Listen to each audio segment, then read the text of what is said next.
Gentlemen. My absolute pleasure to be here with you again tonight. Before we get down to business, please, like, share, subscribe, comment. All of that matters. All of that helps. No matter how many times they whack this motherfucking channel, all of that helps. There you are. Good to see you, man. How you guys doing out there? Tell me, can you hear me okay? Just making sure.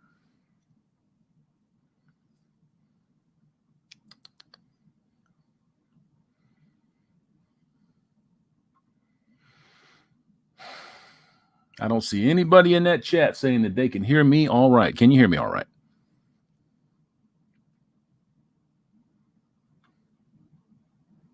Sounds good. Hey, that's good with me. All right, man. I'm going to jump back up to the front here real quick and see if we can get some comments read.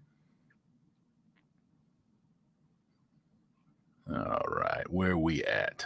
Miles Matheson. Hey, Hammer's in the chat. Yeah, man, I can be in the chat too, you know.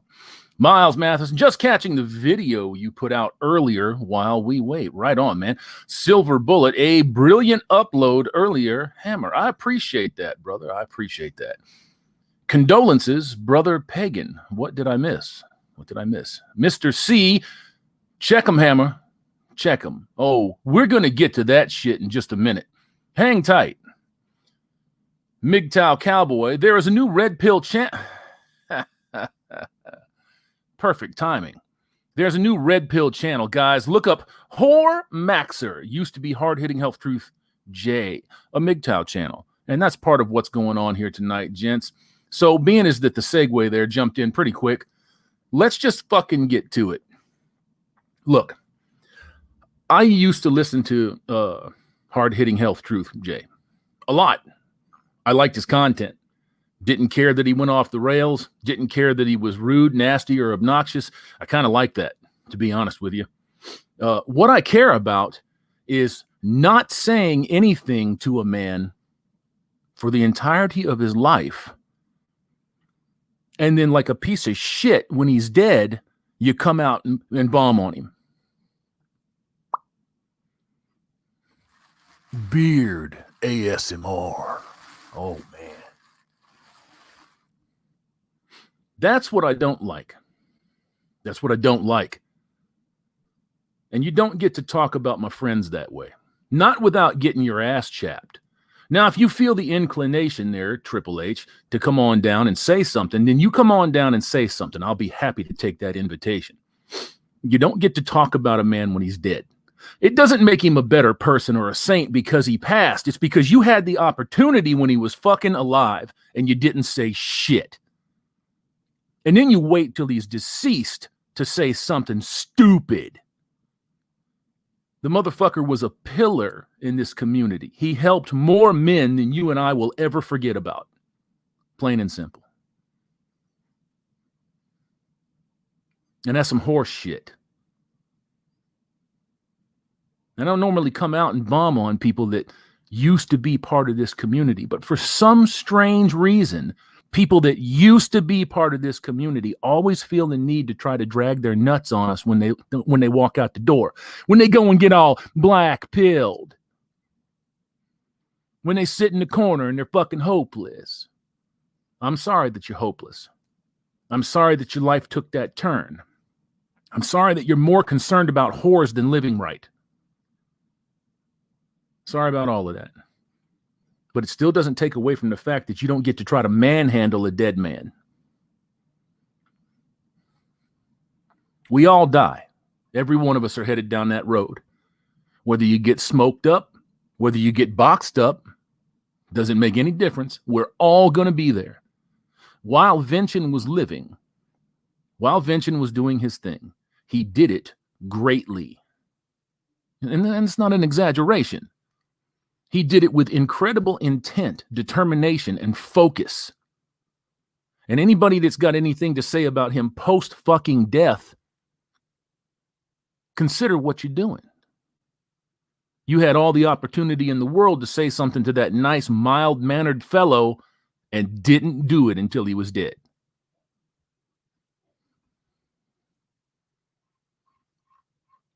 Now, I'm not telling any of you what to do. I'm not saying nothing to you about going in on him. I don't want you to go in on him. Not telling you to subscribe or not subscribe. You do you. We can coexist. But I won't be subscribing. I might drop in from time to time and listen, but I don't reward people that shit in the mouth of fucking giants. I don't do that, and I'm not going to do that. But that's just me. All right, let me get back up in these comments, and we can get rid of that bullshit quick. So, Spega, True Grit. Yes, sir. Special K, Caraher? Yes, all good. Laga 16, Florida, in the house. Yes, sir. Dragon Seguis. Africa has internet? Yeah, Africa's got internet, especially South Africa. And, well, to be honest with you, everybody except really the heart of Africa, like the breadbasket of Africa, everybody on the outlying regions has internet.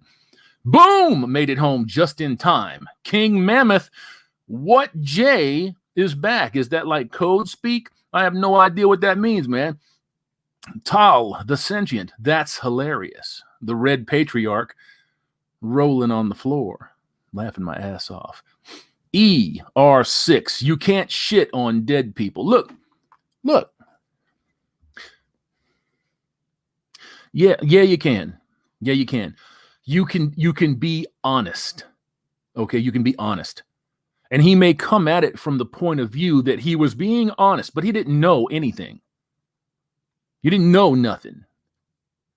You don't know what his regimen was. You don't know what his diagnosis was. It's just a feeling. It's just something that you thought. None of that information was ever made public. I know what it is. People that are close to him know what it is. And it's not what you're saying that it is. Plain and simple. Luca S98, we have internet and we all going mid-2. Silver bullet, always the way after a person dies with fuckers. Yeah, man. You know, there's no reason for that. There's no reason for that. You know, no reason for that. Well, no, let me take that back. There is a reason for that. To directly attack somebody that was a pillar in the fucking community is to try to garner views. Cheap ass fucking views. Rage clicks. And Triple H TJ was excellent at getting rage clicks. Grim MGTOW, howdy Hammer, glad I could make it today. I'm glad to see you here, Grim. Rib Grunt, that's bullshit talking about a dead person. You know, I will say this. If you're going to talk about the deceased, be honest, be factual. Now, it can be grand or it can be gritty, as long as it's true. And the shit that was being said about Vention wasn't true. You don't get to come out here and just fucking try to sweep shit on somebody after they're dead. Fuck that. Fuck that. Lazy Wastelander, what part of Africa? Jungle, Savannah, Desert, Coastal. Citizen Awesome. Evening, guys, and Hammer from Dublin, Ireland, Europe, planet Earth. Hey, how you been out there? Lucky Charms and all. Oh, that was terrible. I'm sorry. I'm so sorry. Tico Trin, Red Pill. Tico, Mr. Trunk abducted in the house. Oh, man. That's awesome. Say, can you see? The comment, or excuse me, the link, gentlemen, is in the chat there. And only those that have a mic presence, please exercise your rights. Craig Furness, hey, Tico, what's up? Silver Surf Studio, hell yeah, Hammer Time, the Red Patriarch, oh shit, Vention is dead. Yeah, Vention passed away a couple of weeks ago, 2 or 3 weeks ago. Yeah, rest in peace, Vention. Rest in peace. My man, rest in peace. Way of the Kodiak, the only Triple H I know is from WWE. Never heard of the dude. Well, Kodiak, he was actually pretty decent. He was pretty decent. You know, some folks took offense to him, but I loved it. I loved the content, you know, but a lot of MGTOW, well, no, I'm not going to say a lot. Some very vocal MGTOW guys have been part of the scene, part of the set, and it wasn't for them. Okay. So if it's not for you, leave. You don't have to announce it. You don't have to sit there and drag your nuts on people's faces on the way out the door. You don't have to be a cocksucker. You don't have to defile the memory of people that were revered in the community. Just fucking leave. And the worst ones are the goddamn nihilists. They call them black pillars today. Populous Pimp PPT. Yo, boys. What's up, PPT? How you doing, sir? Mr. C, what about JLP calling MGTOW losers? That was going to be the other part of what we're going to talk about tonight. Jesse Lee Peterson. I like Jesse Lee Peterson. But I think that JLP is misguided. He's misguided in a lot of areas, especially where it concerns the breakdown of traditionality, where that applies to men. He's governed by church cucketry. Let me say it that way. He's governed by a religion that endorses the disposability of men. So anybody that steps outside of that, he's going to call him a loser. Now, he's never actually come out and said that until just a couple of days ago. You know? And it's his right. He can say that. I'm not going to jump all over this fucking thing and say, well, fuck, bitch. I'm not going to do that. That's your opinion. Have at it, Hoss. Have at it. Go do your thing. I understand why he has decided to go that route. What I'm not going to do is let it go unchecked. Jesse Lee Peterson, just like every fucking body else that has something stupid to say about the red pill MGTOW monks, has never met a MGTOW. And if they do, they end up meeting somebody like Angry MGTOW or Yogi Oabs. Those are the fucking MGTOW that get held up to represent us. And that's not an accident.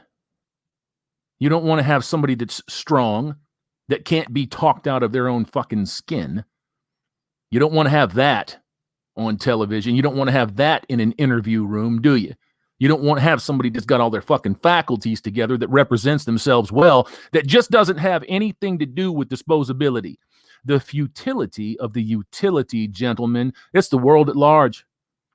And you are the utility. Just lost my 20,000 sub TikTok a couple of days ago. See what happens when you go against the feminist grain? Bitches on there talking about, what do I bring to the table? That's a good question. And she went on her little rant about what she thought her value was. What value? You have no value. Let me break it down for you, bitches. Your value lies directly in your ability to appeal to a man. That's your value. You turn the lights off out here, you motherfuckers and your value will be separated quickly. You rely entirely on illusion and delusion to get you by in this world. Now, I have to say, to be fair, a lot of men do too. Let me get into these comments. Shinobi Wan, Brother Saint, Vincent MGTOW's channel. There you go. Posted it. Thank you, sir. Fernando Exquil Vargas. Hello, sir. Hello, Fernando. How you doing? Success Pool Endeavors. TikTwat is useless. I don't know about that, man. I don't often disagree with you, brother, but I got to disagree with you on this one. It's pretty useful for spreading red pill bombs. Pretty fucking useful. So I've got like one video up. I went and checked it yesterday on the brand new channel. This is going to be, I labeled it Hammerhandtmm. And guess what? One video up, one community guideline strike. I think I'm gonna start naming my channel something like Pretty in Pink. I think I'll do that. I'm gonna name my next channel is gonna be Pretty in Pink, and yeah, we'll see how that one goes. Arch Knight, tick Chinese spyware talk, in the words of Yeetus, fuck that shit, I'm out. Yes, sir. Absolutely 100. 100. Let me check over here on this one real quick. Make sure what we doing, where we at. I'll tell you another annoying fucking trend that's going around right now is all of these goddamn people that are making videos on TikTok talking about, if you ain't doing X, Y, and Z, where you at? I can't stand it. Can't stand it. Can't stand it. You know what I've come to realize about people is that most people are walking, talking memes.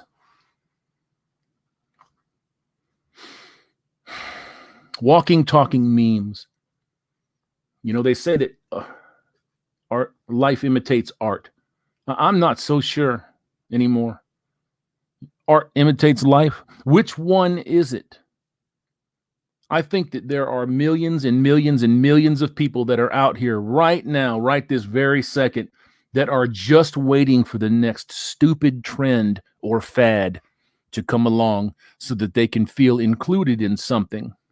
And I absolutely believe that is because there is nothing to do with human contact anymore. You know when the last time I actually touched another person was? I can't recall. You know, I can't recall. Do you think that that's normal for people? It's not normal. Before all of this bullshit started, it's been at least 10 years. Before this bullshit started, a pat on the fucking back, a handshake, you know, for somebody that you knew well, the occasional hug, there's none of that. Ask yourselves why. Why is it like this? Why are things going this way? It's not hard. Think about it. You have people that have vested interests in keeping every motherfucker out here divided.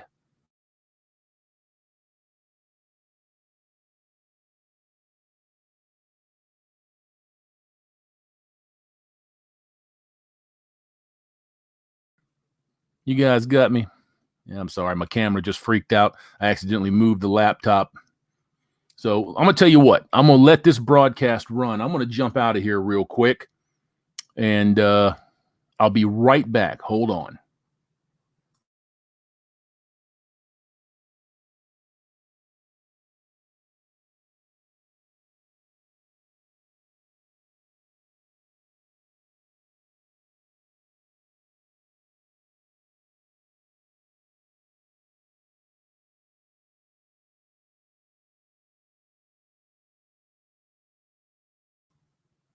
Hey, there you go. All right, gentlemen, ladies. I see a couple of you in here. It's on you. There's the link. You want to come on in? Come on in. Let's have a little chat. Let's talk. If you don't, I'm just going to keep reading comments and giving you my opinions on these motherfuckers that can't even let the goddamn dead rest. Pardon me for the GD. Can't even let the dead rest. Uh-oh. I forgot about this. You don't want to see it. You don't want to see it. Oh, man. Oh. Oh. Oh, look at that. Bring it out. Oh, shit. Look at this. Glass cutter. Ooh. Ooh. Big ups to all of the master wrenches in the house. What's going on? Dead Truth or Walking? How you doing, Steve? What is happening, Godfather? Yeah, zero Godfather my ass. Boy, don't put that shit on me, man. Hang on a second. I'm gonna add Sigma Rodan to the stream. Welcome, Sigma. Welcome, regardless, it's an honor to be here with you, sir. Oh, welcome, man, it's nice to finally meet you, brother. I was say again. Welcome. Thank you, guys. Figure I'd talk with you guys real quick. It is Thursday, it's before Friday, so yeah, just got done with mowing my lawn, and I just wanted to say I was in the chat earlier. Said hello. My Pokemon love your show too. So yeah, outstanding. So yeah, I tried to get a hold of you over there, Seafood, but you was in the hospital, man. I assume that you're doing better. Oh yes, and now my inner hikikomori is emerging because winter's coming. Outstanding, and I'm assuming you're gonna close the bank, man. Right?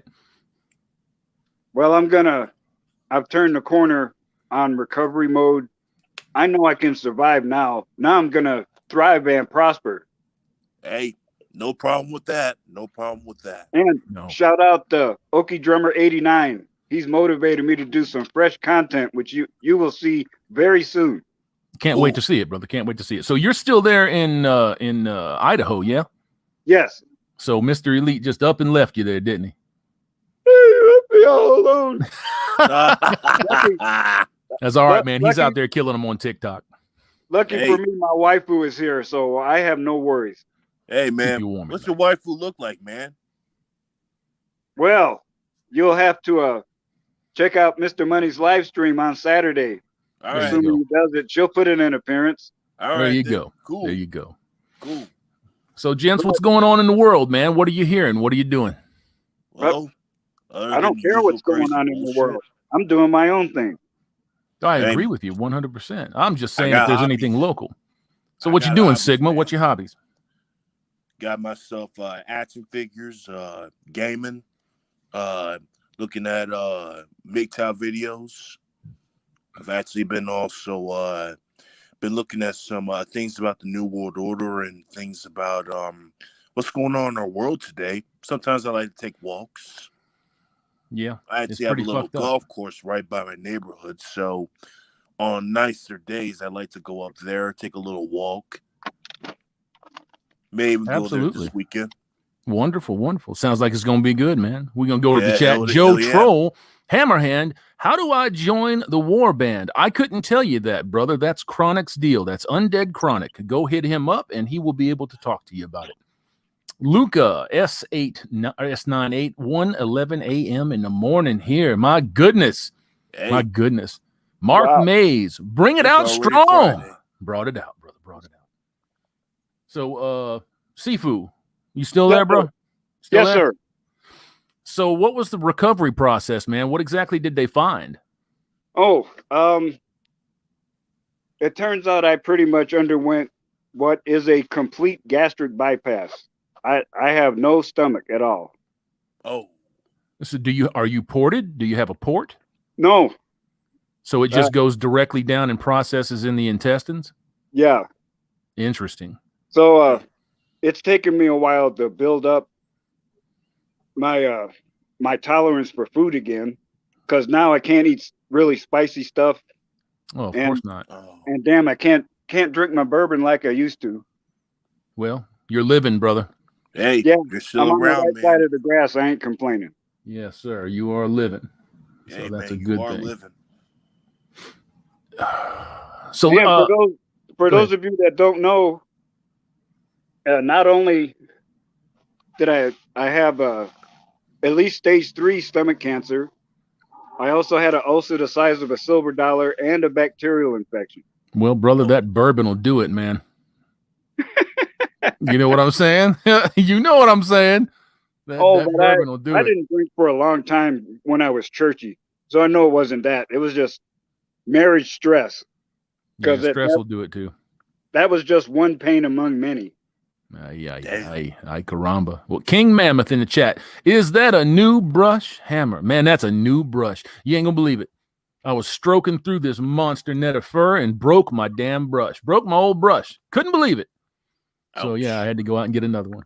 Well, Superman's hair will break a normal brush. You gotta stop that shit, man. I mean, did you guys even hear about what they said about Superman recently? Oh yeah, yeah. Let's talk about gay yeah. Superman. Let's talk about gay Superman. Yeah. Now all of a sudden, instead of making him straight like they usually have, they're now making him gay, and I'm like, he's gay. They try to sugarcoat it down a little bit, and they say, hey man, he's bisexual. He swings both ways. No, homeboy. When you start sucking dick and you take it in the super asshole, you're gay. You're gay. Yeah. So I'm like this.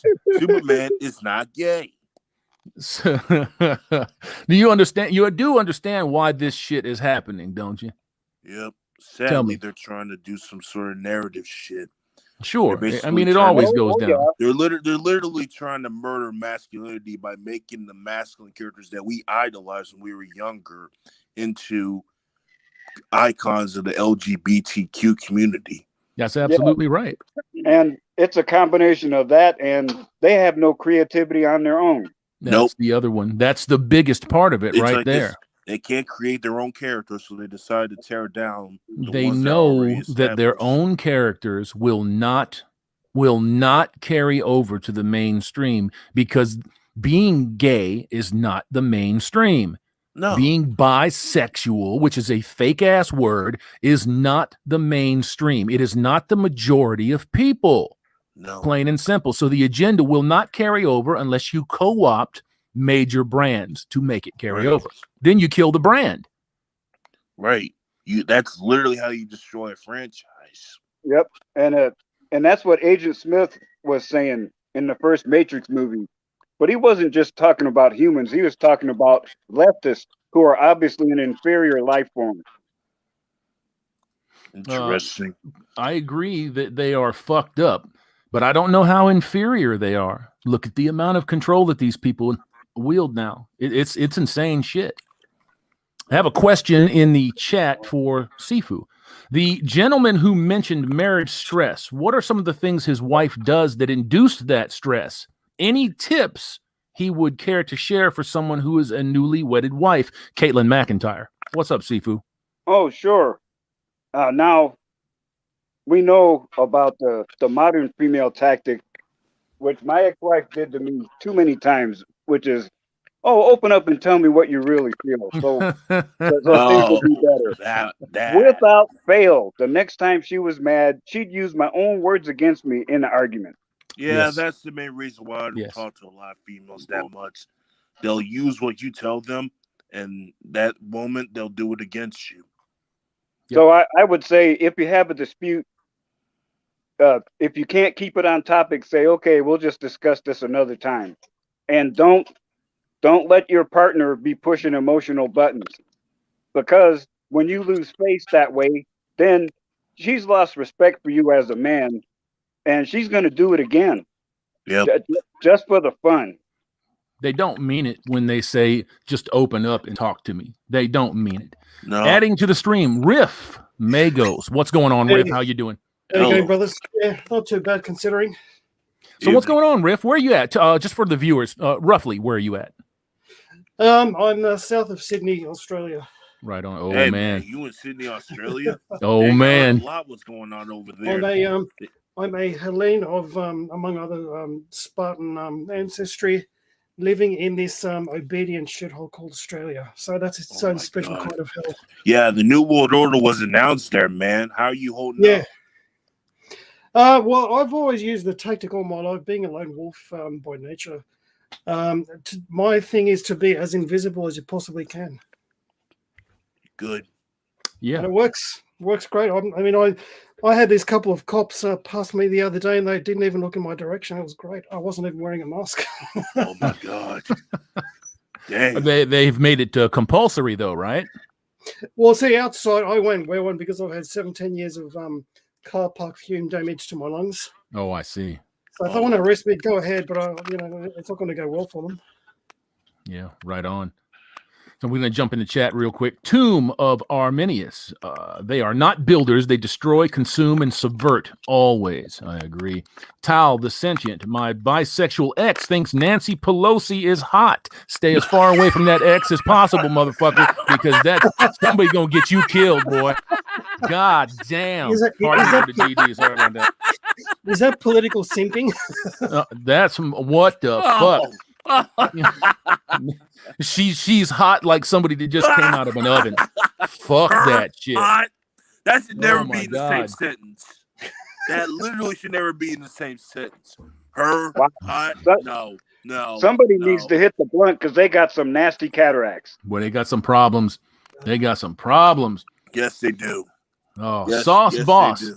Our sons can't be Superman or Robin for Halloween anymore. Well, you can be the traditional Superman, the traditional Robin. Yeah. You know, but all of these offshoot, fake ass, facsimile brands that they're turning fucking gay.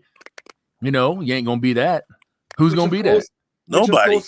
Which of course goes hand in hand with the purposeful deconstruction of the all-important male masculine rite of passage, which sort of transfers a man from childhood to adulthood. So, of course, by eliminating that all-important step, they hope to create this army of obedient, good little beta male cucks. Yeah, servants.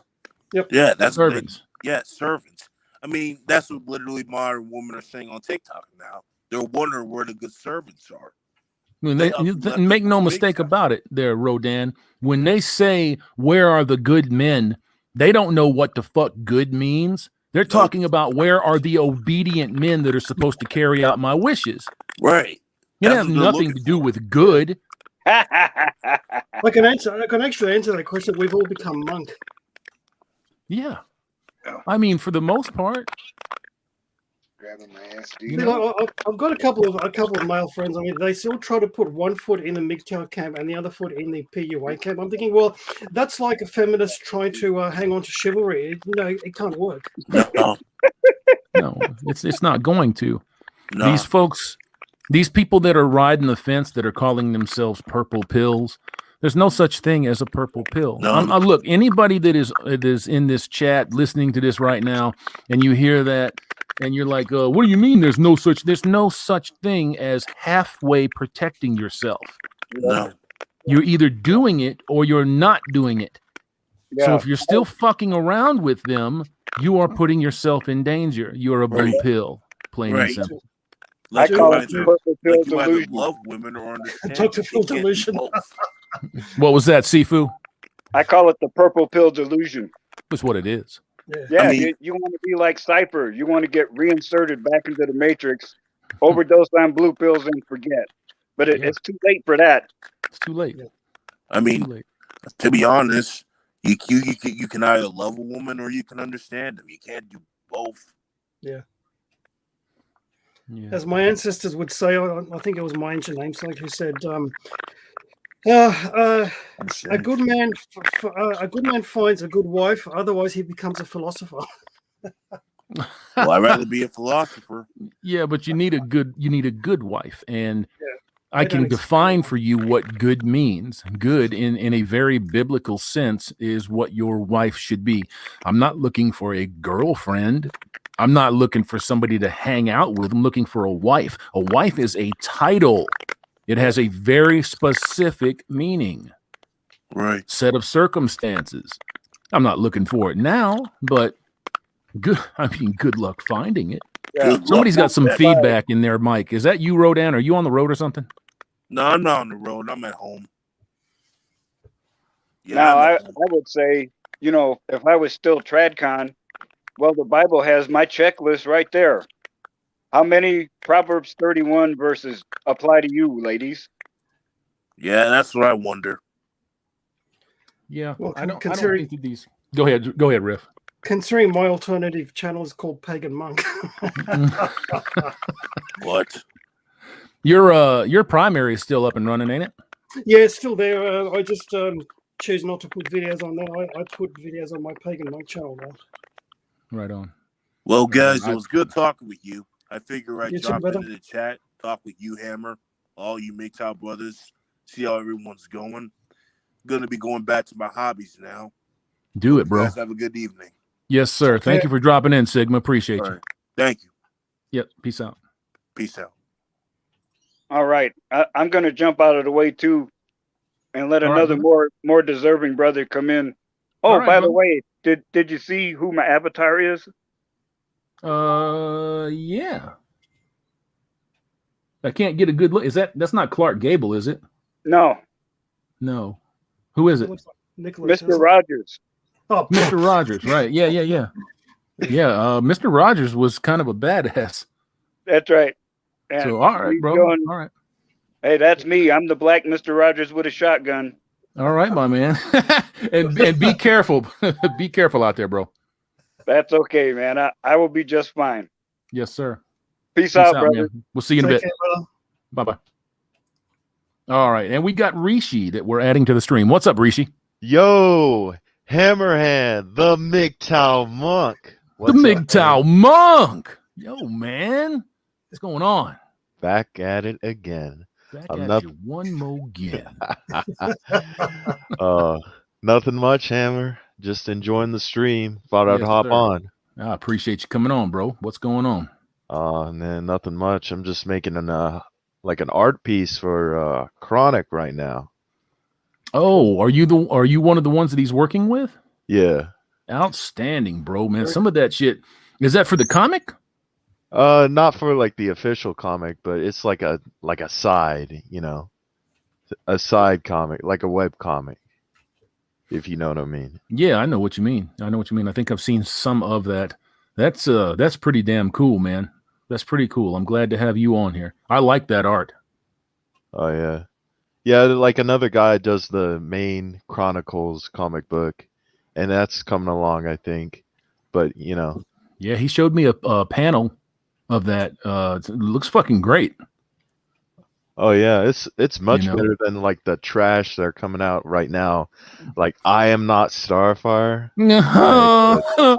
Can I get a God almighty, what a piece of shit that is. Yeah, so I Am Not Starfire, the black blob self-insert emo chick can go and bisexual with the new Superman. My goodness. It's God almighty. God, you know what I would like to do? I'm not joking when I say this. I want to live. I'm going to live out of spite long enough to see Marvel and DC close their front fucking doors. Damn right. Well, they're getting there, man. It's the death spiral we're seeing right now. They're doubling down. I'm glad Stan Lee isn't alive to see this train wreck. I think that Stan knew that this shit was coming. His last months were very unpleasant to watch. Yeah, poor very unpleasant. He was being used too on all sides. Yeah, he was being used terribly bad. Yeah, he was. Island Hermit RP3, Lord Kratos Hammerhand, headed to the gym in a little bit. Give me the power to smash this workout, my dude. You will get in there. You will succeed. You will lift more plates than you've ever lifted before. You're gonna hate life tomorrow, but you will still enjoy the lift. There you go. That's it. That's all I got, man. I've got to say, this is the time to support all those independent comic creators who are going through Indiegogo and similar places. I agree with you. Absolutely. 100%. We've got them in the fucking community and orbiting the community, man. Raging Golden Eagle, Ethan Van Sciver. There are Fragaboom, Dan Fraga. Get in there and start supporting these guys that are doing comics for you. Stop putting money in these pieces of shit organizations that hate your guts. Stop it. Because what's gonna send the message, Hammer? It's gonna be our indifference, right? Money, yeah. Well, money is going to send the message. What these people will do is they will start to notice that they're bleeding fucking cash and customers. They'll have all of their larger subsidiaries float the ones that are failing. And eventually, they will have to cut them loose. They will. Now, I'm sorry if the world at large wants to go out there and watch gay Superman fly around and fart all over the fucking earth. I don't want to see that. It's not my thing. I don't run around pushing my sexuality in everybody's face 24/7. There ain't no white straight man parade out there. You feel me? There ain't. Well, Jesse Lee Peterson had a white pride month or some shit like that, but God damn. I propose a straight man putting up with an increasing number of shit parade. Oh yeah. There's no look. There is no pride to be had in a parade where you're walking around thanking God for abortion, wearing your sexual apparatuses, your dildos, all on the outside of you, fucking one another behind closed curtains where little kids can see you, and they do, by the way. Yep. It's disgusting. Yeah. It's disgusting. It's debauchery, and there's nothing prideful about that. We're going to welcome Pence Rule to the stream. What's up, Pence Rule? How you doing? Yo, what up, Hammer? Oh Yo, my man. god. Is this casual bachelor? Hold up. This is Pence Rule. This is the Pence Rule channel. Yeah, I know who this is. My goodness. Chris Sherman in the chat. Hey, Hammer, did you get a chance to check out Golden Earring? Yes, I did.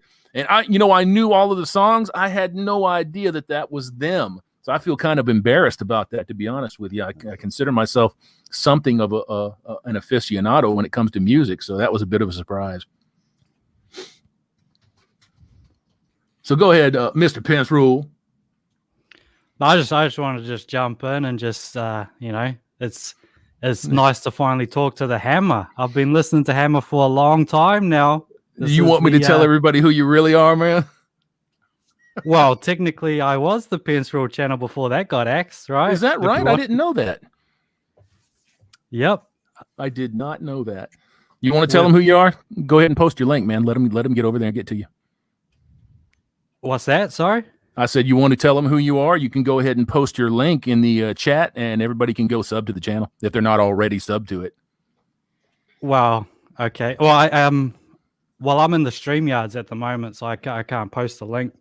Oh, right on. But I don't know. You just search up Casual Bachelor, right? Yep. It's pretty simple.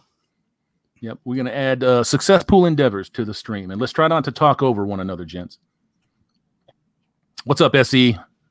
Hey, how you doing, Hammer?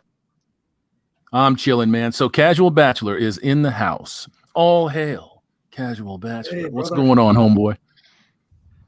It's actually the other way around, Ham. I was the one watching you. I was the one watching you for years, so. Oh, I didn't know that.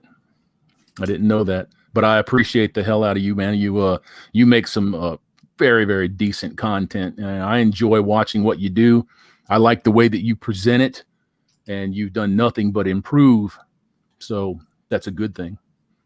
Oh, well, thanks for that. Thanks for that kind words. Yes, sir. And his channel's still here, so that's a win. Yeah, absolutely. Hey, man, if you feel comfortable saying it, what's your sub count at? Who, me? Yeah. Like 47,000. You're getting there. You better start walking on that thin ice, man. Yeah, it's coming. It's coming. The first thing, man, they're sweeping them contents, man. Them old fucking videos from 3 years ago. They'd be like, what did he say? Did he say something fucked up? Let's find. Oh, man, look at the way he looked. Oh, he smirked. Oh, yeah, we can get him now. Yeah, you have to play a delicate game at times, it seems. Yeah, you got to walk the line, on that platform. You got to walk the line, and I feel like that compromises far too many brothers that have important things to say. So I refuse to compromise. Obviously, that's why I'm on channel number 7 right now. They don't like the truth, even if you have 421 subs. No, I noticed. I suppose I had to make that choice where it was like, do I want to be the most Red Bull person in the room, or do I want to try and reach some people? So it's a tough game, really. Yeah, it is. Let me speak to the chat here real quick. Caitlin McIntyre, think he's only letting so many people in at a time to avoid over talking, and that is absolutely correct. I will post the link here in just a moment, and we can rotate some folks in and out. Please be patient with me. Please be patient. Well, I've got to actually go in a minute too. I've got an appointment going. So nice to talk to you guys. Always a pleasure, Hammer. It's good to talk to you, Riff. You're a wonderful man. I love listening to your stuff, and keep your head down over there in fucking Australia, because I suspect that this stuff is not going to last long. Yeah, agreed.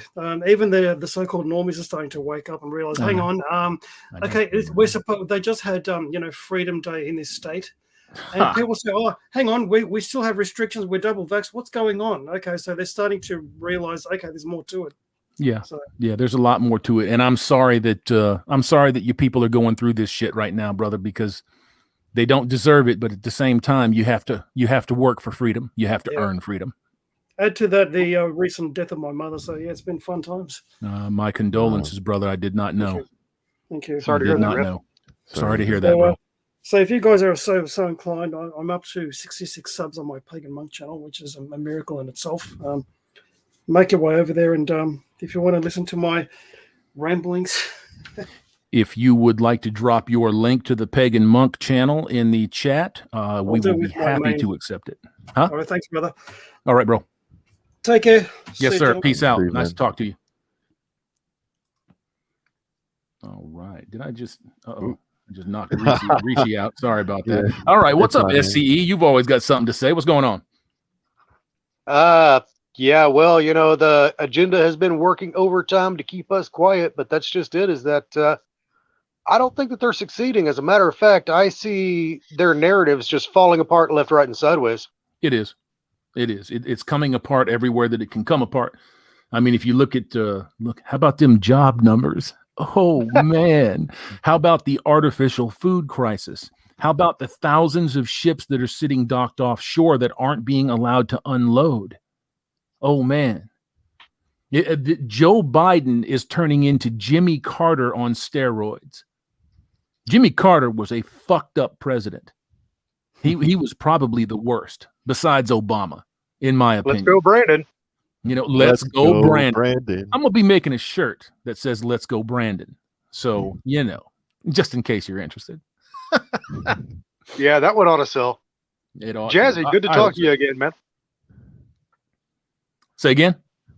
I was telling Casual Bachelor, good to talk to him again. Rishi, I've never spoken with you before. He's calling me Jazzy now. Uh-oh, that's over my head. What does that mean? Oh, that's just another nickname within Discord and stuff, I guess. Oh, I got you. Okay. Well, that's pretty cool, man. So what do you got planned going into the future there, CB? Like, as in what? Like for today or just in general? No, just things that you might be mulling over, you know, topics that you might want to tackle, things that interest you. Man, I've almost I'm getting close to finishing up the sort of backlog of videos now. So right, it's almost like I kind of just go sort of day to day on the subjects rather than sort of have like a week or a month set out in content. So I pretty much just go with the flow a little bit now. Same here. Hey, Hammerhand. Yo. Okay, once upon a time, a long time ago, I asked Casual Bachelor if he could create a video using the image of Big Red to the sound of screeching cat voices.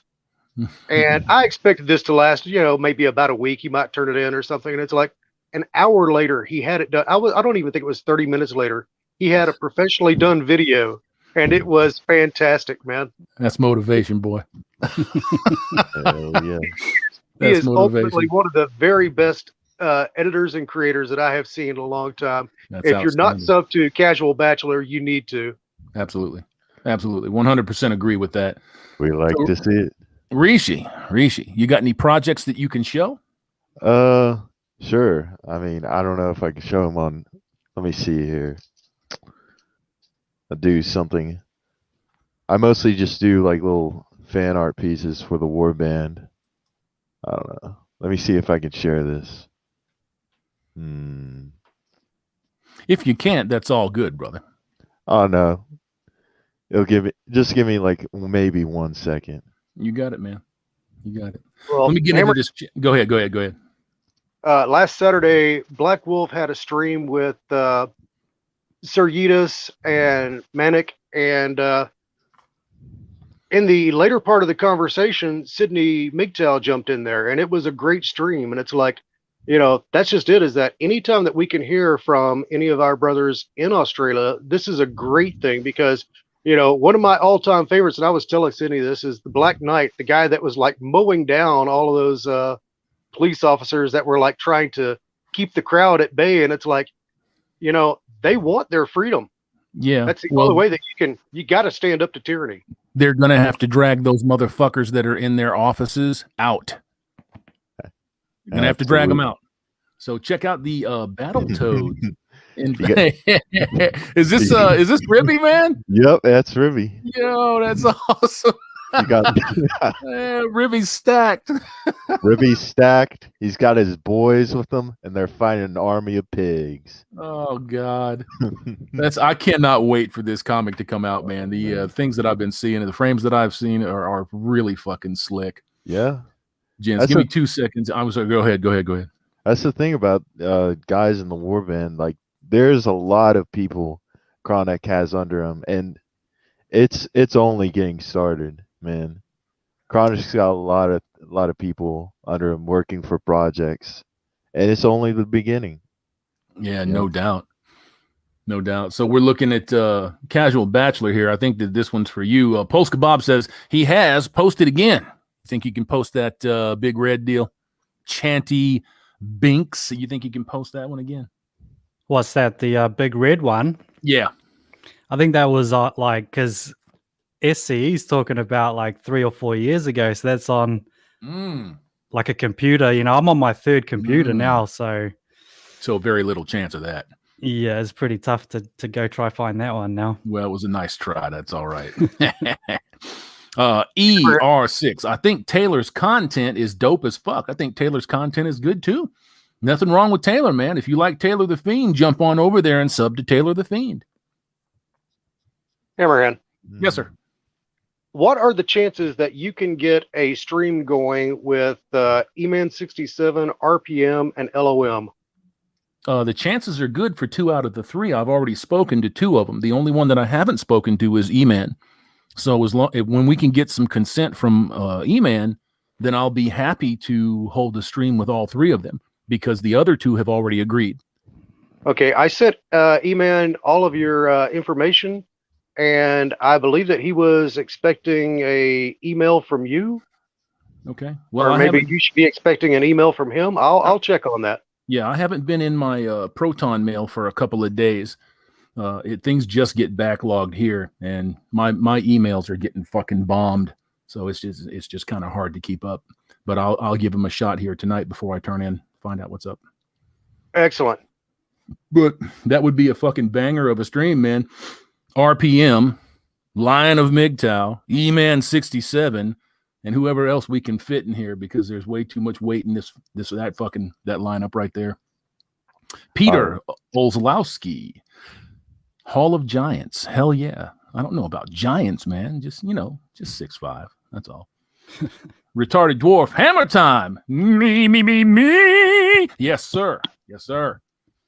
MGTOW Cowboy at Barfly 13. I salute you, sir. Kurt Ray, you will be okay. I hope so. Who wants to say something?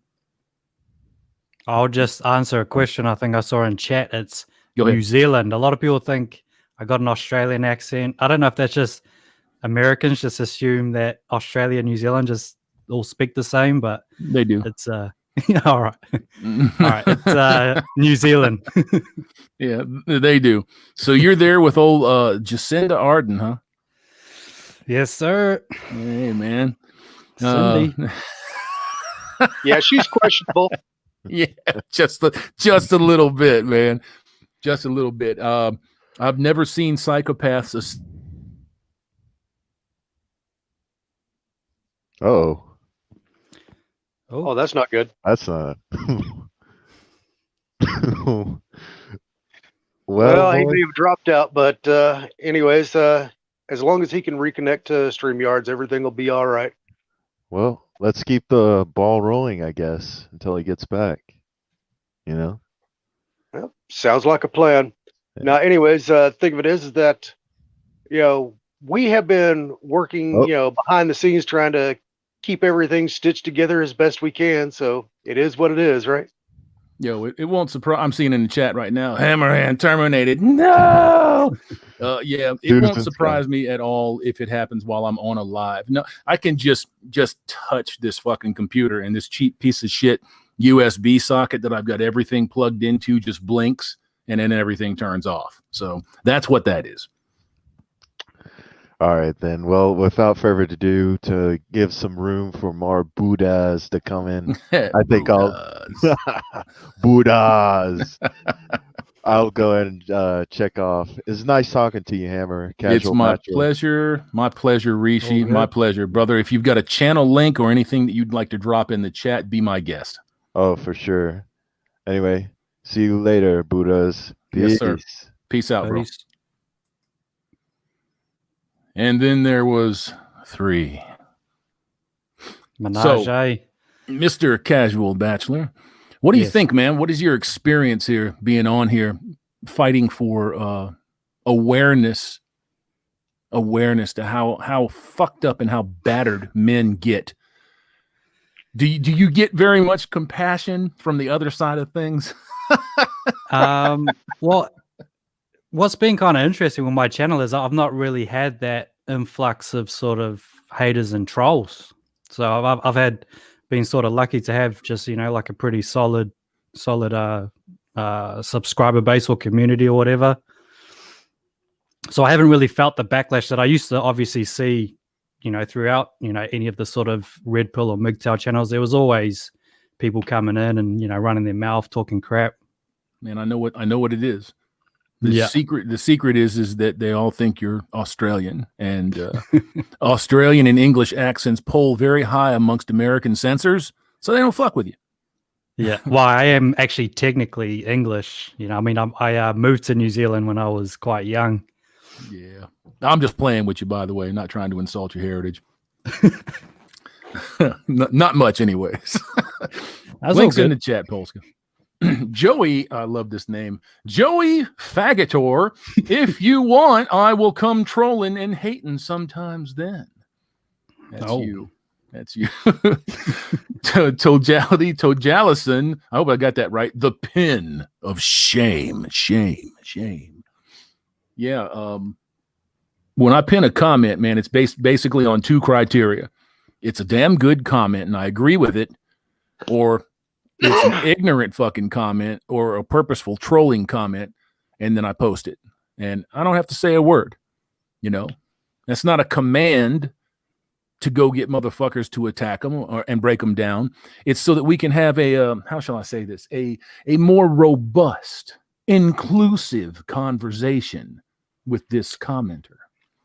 Well, to be honest, they're kind of asking for a bit of smoke. So, I mean, yeah. You're just giving it to them. You come right to that and you ask for it. You just might get it. We are going to welcome the Goblin Slayer to the chat. Goblin, what up? Yo, can you guys hear me? What's going on? We got you, brother. Yo, oh man, that is so cool. That is, bro, Hammer, it is an absolute honor to be here.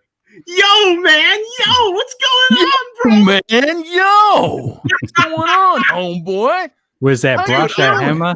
Say what now? Where's the brush?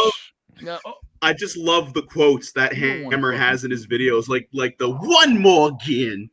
There we go, man. Oh God, it's amazing, bro. It's honestly, the MGTOW manosphere, like that, this general sphere that we're all in is like the only, probably one of the very few places where men have real camaraderie in the world. Like, this is a white pill for me because I live in Canada, and I gotta say, shit's fucked. Shit. Oh, I know. A lot of people, they give me their condolences because, like, dude, Canada's fucked, man. Like, we're not really at the level of Australia, but we're going there. Oh, we're heading there, boyos. Yeah, bro.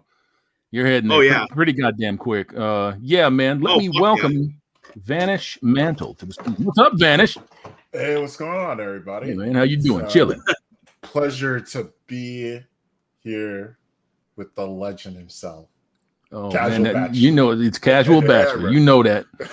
Yep. Man, I watch it every time I see Hammer, those shorts, man, you inspired me to get on TikTok and start doing the same thing. You get on there and you just start fucking battering those motherfuckers and let them have it. And don't be offended when your channel gets canceled. Speak the fucking truth. No, not at all. I actually, back in the day, I used to get banned off of forums for dropping bombs on people. Absolutely. Those red pills. They couldn't handle it. I've been banned from Twitch chats and stuff. Oh, man, that's what happens when people are closed-minded. Down Reddit. Go ahead. I said, so you're the reason why they took down Reddit. No, but I was there for the fallout. I had like literally downloaded Reddit for 2 days, and then 2 channels that I was following get quarantined. I think it was like the Dawn, and then the MGTOW one. It was I think it was called the Dawn or something like that. Yeah, the Donald. Yeah, the Donald. That's it. And I was just like, oh, okay, so it's already game over after 2 days. Yeah, it's leftist, and they're trying to appease the people that are invested in the platform, and these people are just chasing their own asses. I'd like to welcome Polska Bob to the panel. What's up, Polska? Hey guys, how's everybody doing? Everybody's chilling. Now, gents, we got 6 in here, so I want to, or 7. Yeah, we got 7 in here. Well, 6 in here because one of them's not connected. Chris, your devices are not connected. But let's try not to talk over one another. So go ahead, Goblin Slayer, what up? Oh, no, sorry. I didn't mean to interrupt. I was just saying I got banned from R the Donald because I said something about how Trump didn't do anything. Well, he didn't do anywhere near as much as he should have done. And like I had this one guy, this one mod who was really on my case about that, and he was trying to say, "Oh, Trump did all this good shit, bro. The unemployment is down." And it's like, bro, Biden literally undid all of it in like less than a month. And look, I get the last laugh because now his community is all quarantined. Wouldn't it have been great if Trump actually handled the censorship thing and didn't piss away his chance in 4 years? I mean, I'm just saying. That's the biggest dropped ball. That and the fact that he is unapologetically gynocentric, and I don't think that he knows it. Could he have done like an executive order or anything for the online censorship? Yeah, he could have tried at least. Yeah, there was a moment because I was following that pretty close. He tried to, and the FCC stepped in his way. Ajit Pai literally said, "No, this is on us, and if you put an EO out, we're just gonna ignore it anyway." Yeah, I mean, there is another angle. Like he could have shut down the government, or at least he could have left. That was actually one of the first things he did when he was in office. He's like, "Yo, fix this stuff that's an issue," and Congress sat on their hands. This is a big reason why the right lost so many seats in the House in the midterms, because they didn't do anything for 2 years besides stick a finger up their ass and then spin. That's all they did for 2 years. I just think it would have been great if he would have left the government shut down for like the whole 4-year period. Like, I mean, basically, he could have just played. Because Congress was holding the military hostage. They refused to pay the military. I mean, I guess it's He's so fucked up. And how do I know this? Is because I work for a government adjacent entity where during the lockdown, we were hearing talk of the soldiers who I haven't paid in 4 weeks. Yeah. It's so fucked up because I remember that. I was working a military base. I remember that when they were doing that. And then the news started getting a hold of it, and they were both sides of the aisle were trying to play it to their advantage. Yeah, Ted Cruz was getting up there and grandstanding about it. And the stupid thing is, like, all they had to do, all the Republicans had to do, because you got a lot of rhinos. So the problem is multifaceted as far as Trump goes. You have a lot of people who hate Trump because he was going to ruin their game. And that's all it is an outside force came in, stirred the pot, and they didn't like how the pot was being stirred. And so they did everything to ice him out. I'm not saying Trump is perfect. I mean, like you said, with the him being gynocentric, very women focused. Not did do shit for men. Very. His daughter's a feminist. Oh yeah, I know. Shocker. Oh yeah. Her husband's a cuck and a feminist too. So Yep. And then not only that, but you see, he was also going up against big tech and big pharma, and they didn't want to hear exactly what he had to say because he has the ability to speak with people on a level that they understand, and it's not exactly the kind of speech that they prefer. So he was already up against the ropes whenever it came to like big tech, because they've got their backing from very rich individuals, and they have their money tied up in all kinds of various lobbies that pay for legislation that goes against a lot of the things that we believe in. And so already he was under the gun on that deal, and no matter which way he would have turned, he would have been in the wrong. And that's just the agenda that they have against him. Now, all these politicians, they're all puppets. You know, they're all bought and paid for by political action committees. And so it's just one thing or another is going to, no matter which way that you could turn, they're going to try to spin it in their direction to where this way they're always in the right. And people aren't buying that. It's just, there's so many things that they're doing wrong and they don't see it. They see themselves as being the wonderful, you know, protectors of society when they're actually destroying it. Oh yeah, definitely. You see Agreed. that even now with how much they're dick-riding Biden. Well, Yeah. did Let's they go. stop him from pulling out the troops from Afghanistan as well? Because wasn't that like part of his platform? Yeah, Trump was he was trying to pull the troops out, and General Milley literally lied to the president about troop levels, refused to send the orders. Like, you had an entire political system from the military on to even, NGOs on the state side. Like, look how many people he fired in his administration because nobody would do what he was asking them to do. What you saw was a complete usurping of the government as an actual working political entity or non-political entity, as the case I want it to be. And they were turned into basically a facelift. They were just there as a front. They were there as a shield for people to see while other people were moving the pieces around on the board. Oh yeah. That's one reason why I've stepped back from politics. This is gentleman Eric July. I don't know if anybody here. Yeah. After 2020, I said, you know what? This system just needs to burn. I'm done. Yeah. Eric D. July, young Ripper 59. Yeah, he and I was already leaning to his way of thinking, but I said, you know what? I still believe. What we got. I see Chris Mitchell is waiting backstage. As soon as somebody clears out, brother, we'll bring you on. Just hold I'll clear out. You sure? Yeah, I'll go ahead and go. All right, brother. You got anything that you want to say? You got a channel name, number, description, anything that you want to put in there before you take off? I'm not going to post anything on YouTube. If I do post anything, it'll be on Odysee exclusive stuff. Okay. Yeah, because I'll be getting this channel, this new one right here. As soon as we hit 20K, I think that'll be relatively safe. And then I'll get everything imported over there. Well, Hammer, thanks for having me. Y'all be good. You're welcome, SCE. Always. Thank you for coming in, bro. Take it easy. Peace. Peace.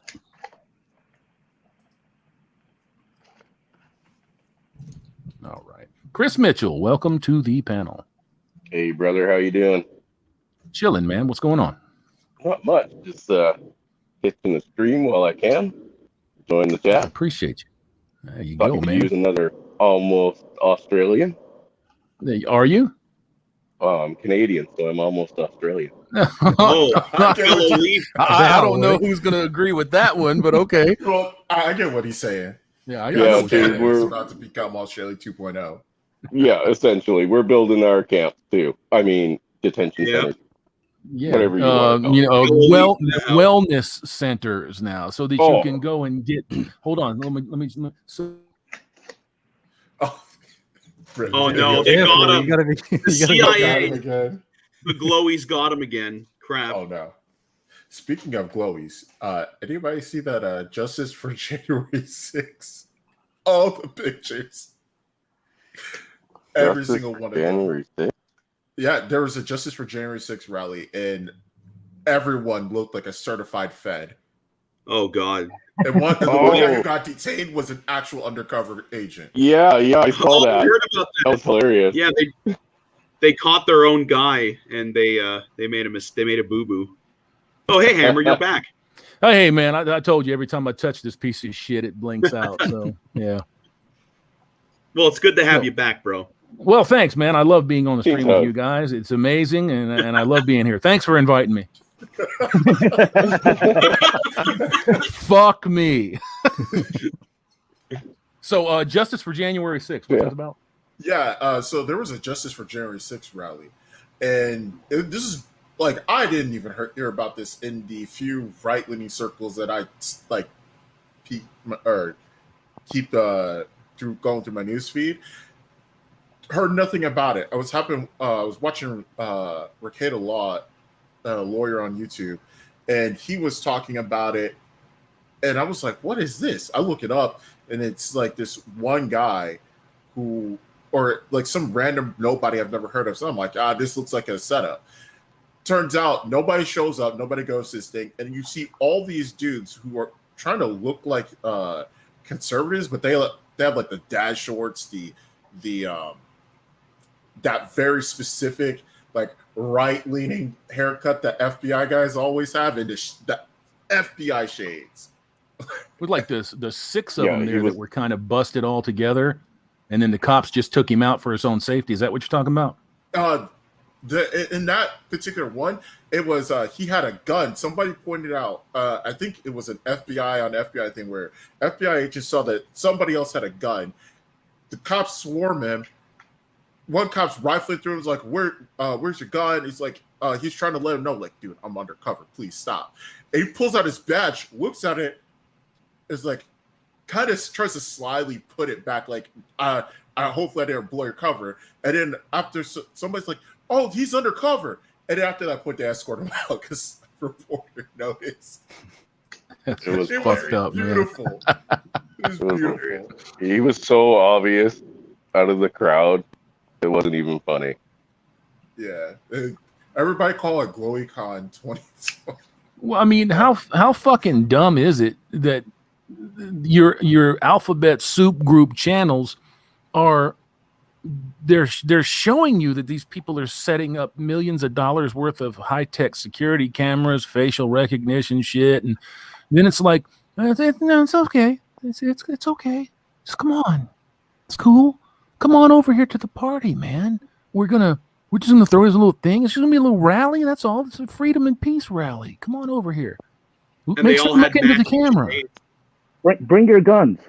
Yeah, bring your fire. If you've got a fucking bazooka and a couple of grenades, bring those. It's all good. You know. So what you're allowed to do just straight up entrapment? Yeah, it's what it was. Yeah, but is that legal to do entrapment? No, I think they don't give a goddamn about that. They don't care nothing about that shit. You know, it's the way that their fucking beat officers are trained every day around the world, especially in the West. They're experts at entrapment. You know, they have to have a certain amount of time studying as a paralegal to understand law. And that's a massive advantage over the average citizen. The average citizen doesn't know shit. So they can't argue bad calls from good because they don't know. Yeah. Well, you know, I put up a Facebook post today with a quote from a show. It said, the individual's rights are only matter when it doesn't go against the state agenda. And that's exactly what we're seeing everywhere. Well, sure. Oh, yeah. So I go through that at my current job. You know, religious exemptions be damned. They're trying to fight that tooth and nail. Well, I mean, they're arresting ministers here. Not only that, they fried them and jailed them. We just had one in Alberta. He just did his final court hearing, and basically they used his time served because we get a 1.5 on our time served here before a hearing. His time served basically maxed out his 30 days of jail time. And that's a minister for holding his church. Yeah. That's so messed up. Yeah, you know you know that you're headed towards the pointy end of whatever's coming when religious figures are starting to get persecuted openly, and the body politic is like, yeah, that's a good idea. Or they sit on their fucking thumbs and do nothing. You know you're headed towards whatever's coming. It's coming quickly.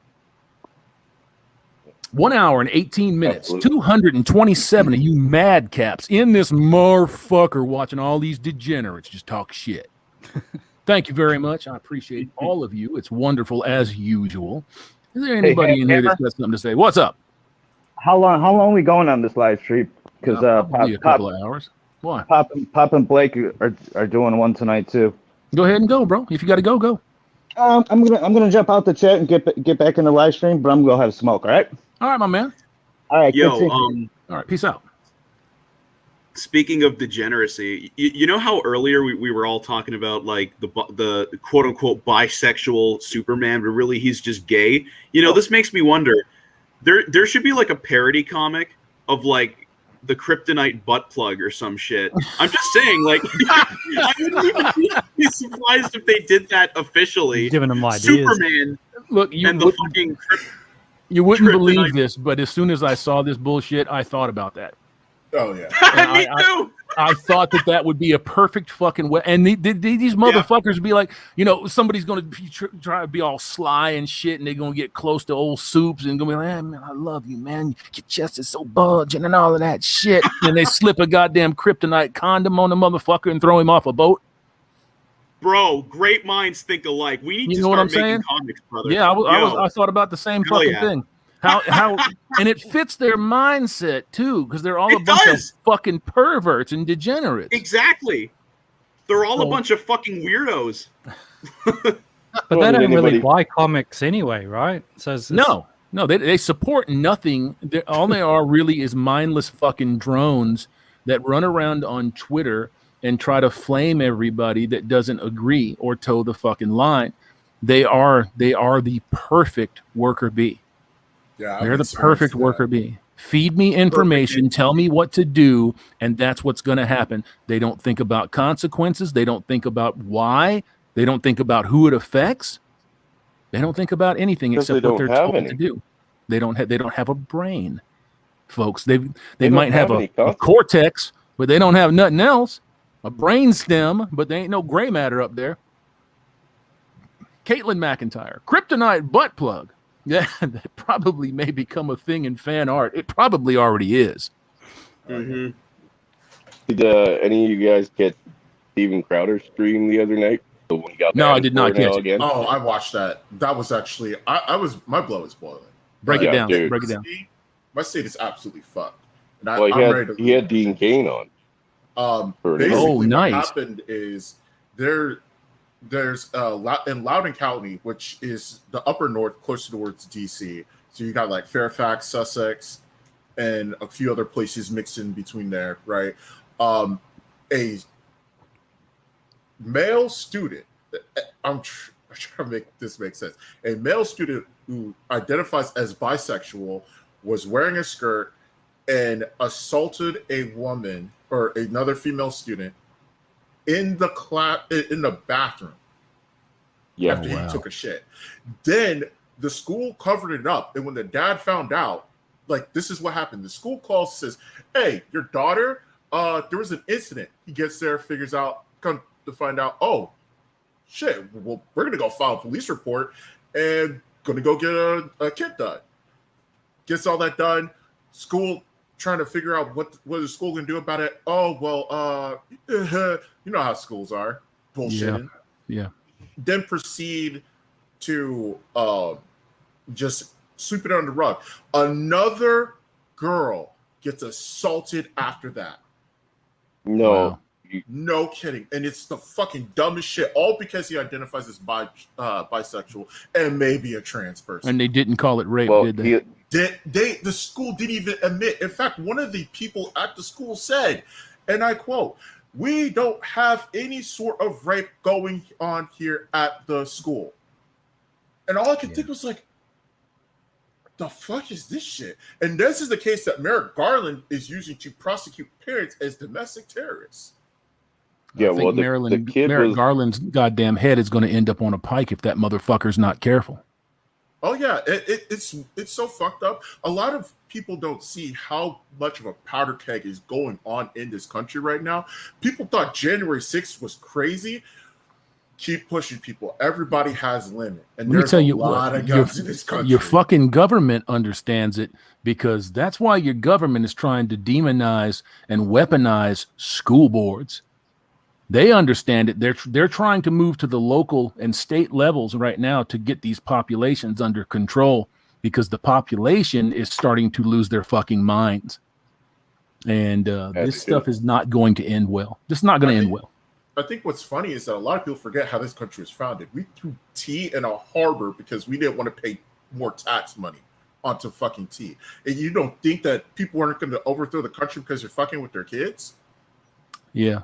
Some folks will go along with it, but most will not go along with that. Yeah, there's a big reason why in every single Democrat run anything, it always turns to shit, and the people who end up leaving are the ones who are like, yo, I'm done with this. And then what ends up happening is people forget because they're so brainwashed by the media and instant gratification that they never put two and two together. So they move to a new place hoping things will get better. Don't like that. Oh, they don't have this policy here, so I better vote for this because I like this thing that they have. And it's so dumb. Oh, and that's amazing. Yeah. I didn't know that. In the area of Virginia I'm at, there have been a couple assaults in schools. It's pretty fucked up. Well, this kid that did the 2 assaults, I mean, he held one kid in a classroom and assaulted him. And then he pinned down this girl, I guess, while wearing his skirt in the girls' restroom. Yeah, that's the one that she was the second one. That's the one where the dad showed up at the school, and the school called the police on the dad because he wanted them to call the police on the kid. And that's how that ended. And when they went to the meetings and was like, hey, what the hell's going on? You went from believe all women to pro LGBTQ ABC people in a drop of a hat. And now all of a sudden you're protecting someone who's an actual rapist. That's because they don't care about that. No, it's all a political game. It's just smokescreen, right? And that should lead you to a conclusion. The conclusion is that they don't give a fuck about your life. They don't care nothing about you. You're a piece to be moved on a board. That's it. They don't care about your hurt. They don't care about your pain. They don't care about 30 fucking years of therapy to get over what happened to you. They don't give a fuck about any of that. And that is why we have a problem with the current system. This iteration of authoritative government, of the few moving the many, it has to come to an end. It has to. People need to be able to govern themselves by themselves. Look at our politicians. You can't touch an area on the globe where you can't find politicians who say one thing and do another. Right? I mean, it's synonymous with lies equals politician, or politician equals lies. I'm pretty sure it's in the dictionary. And I got into a discussion with a couple of guys here about how at least when we were ruled by monarchies, we knew what the story was. They didn't really have to lie to us. We knew what the game was. We're the lower class, they're the upper class. There was no line in between. Well, there wasn't no need for it, right? Now, you can't vote for either one of them. I mean, look at what happened with the election here in Canada.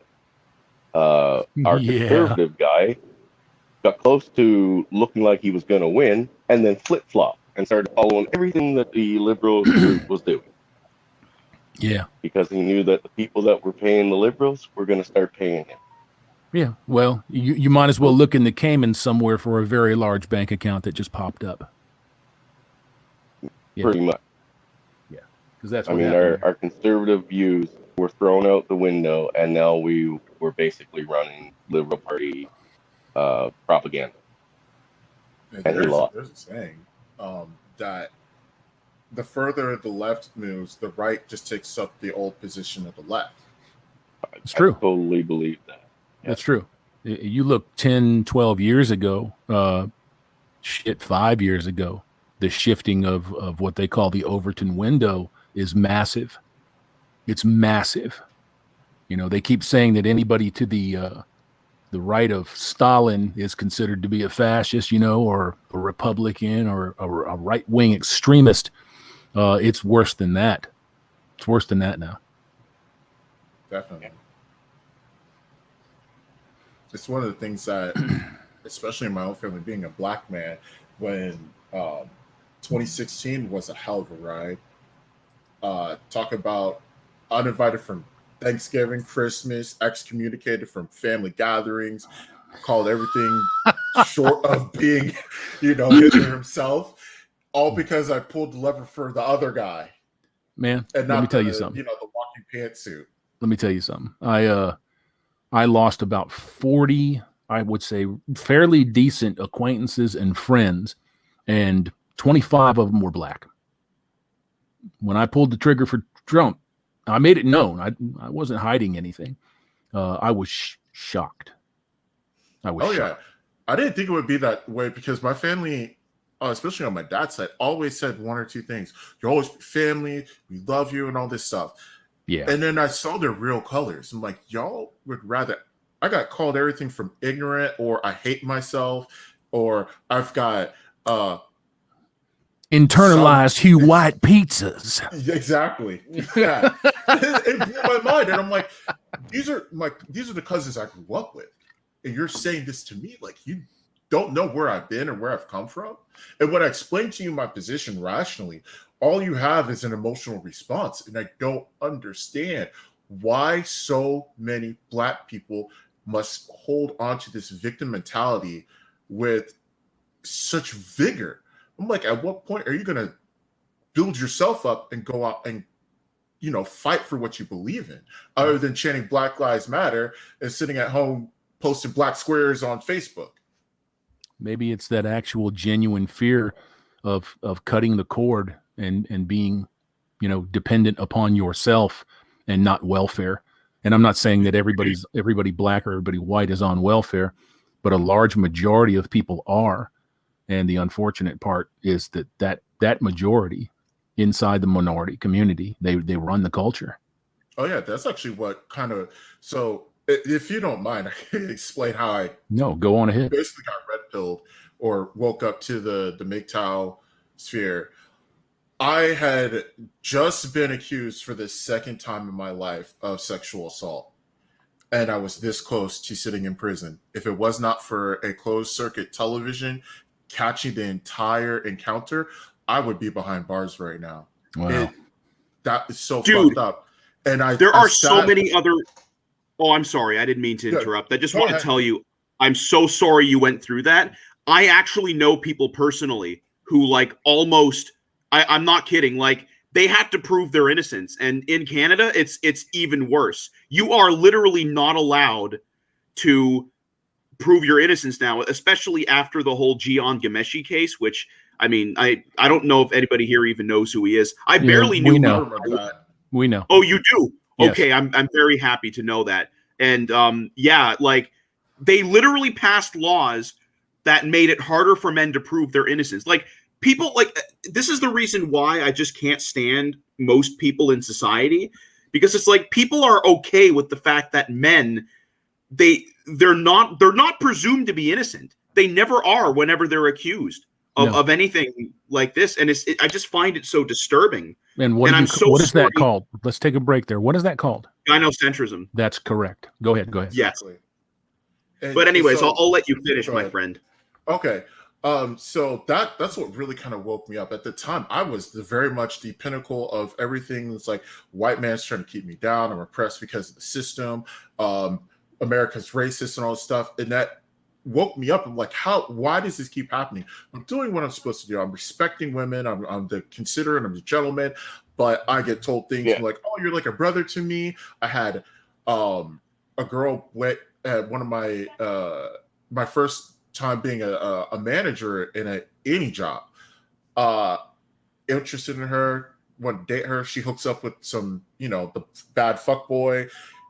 She walks in on her friend getting fucked by her boyfriend, that comes to work, cries to me and said, I wish it was like you. And I just look at him like, I'm right here. You could have had me, but you chose him. And now I don't care about you. I've moved on. There you go. And, and all these things happened and led up to a point where I was so desperate for answers. I looked up something like sexual assault accusations or something like that. And that led me to like a few of RGE's early videos. And I watched it. And then from there in the sidebar, I saw things like Sandman, U-Hammer, and a few other people, Human. And I started watching his content. I'm like, this is what I've experienced my entire life. That's right. And I'm like, I finally was like, I'm not alone. I'm not the only guy going through this. And you know, it just woke me up to that. And then I started looking at my, well, if this is true, what other things am I wrong about? So I started looking at things, and this is how I went from being a very left-leaning individual out of college into being someone who is more center than very right-leaning, and now full-blown, you know, burn the entire system down, libertarian all the way. Absolutely. And we would be remiss here if I didn't say that most of the Gian Gomeshi information came to us through Paul Elam, Tom Golden, Karen Strawn, and Honey Badger. Exactly.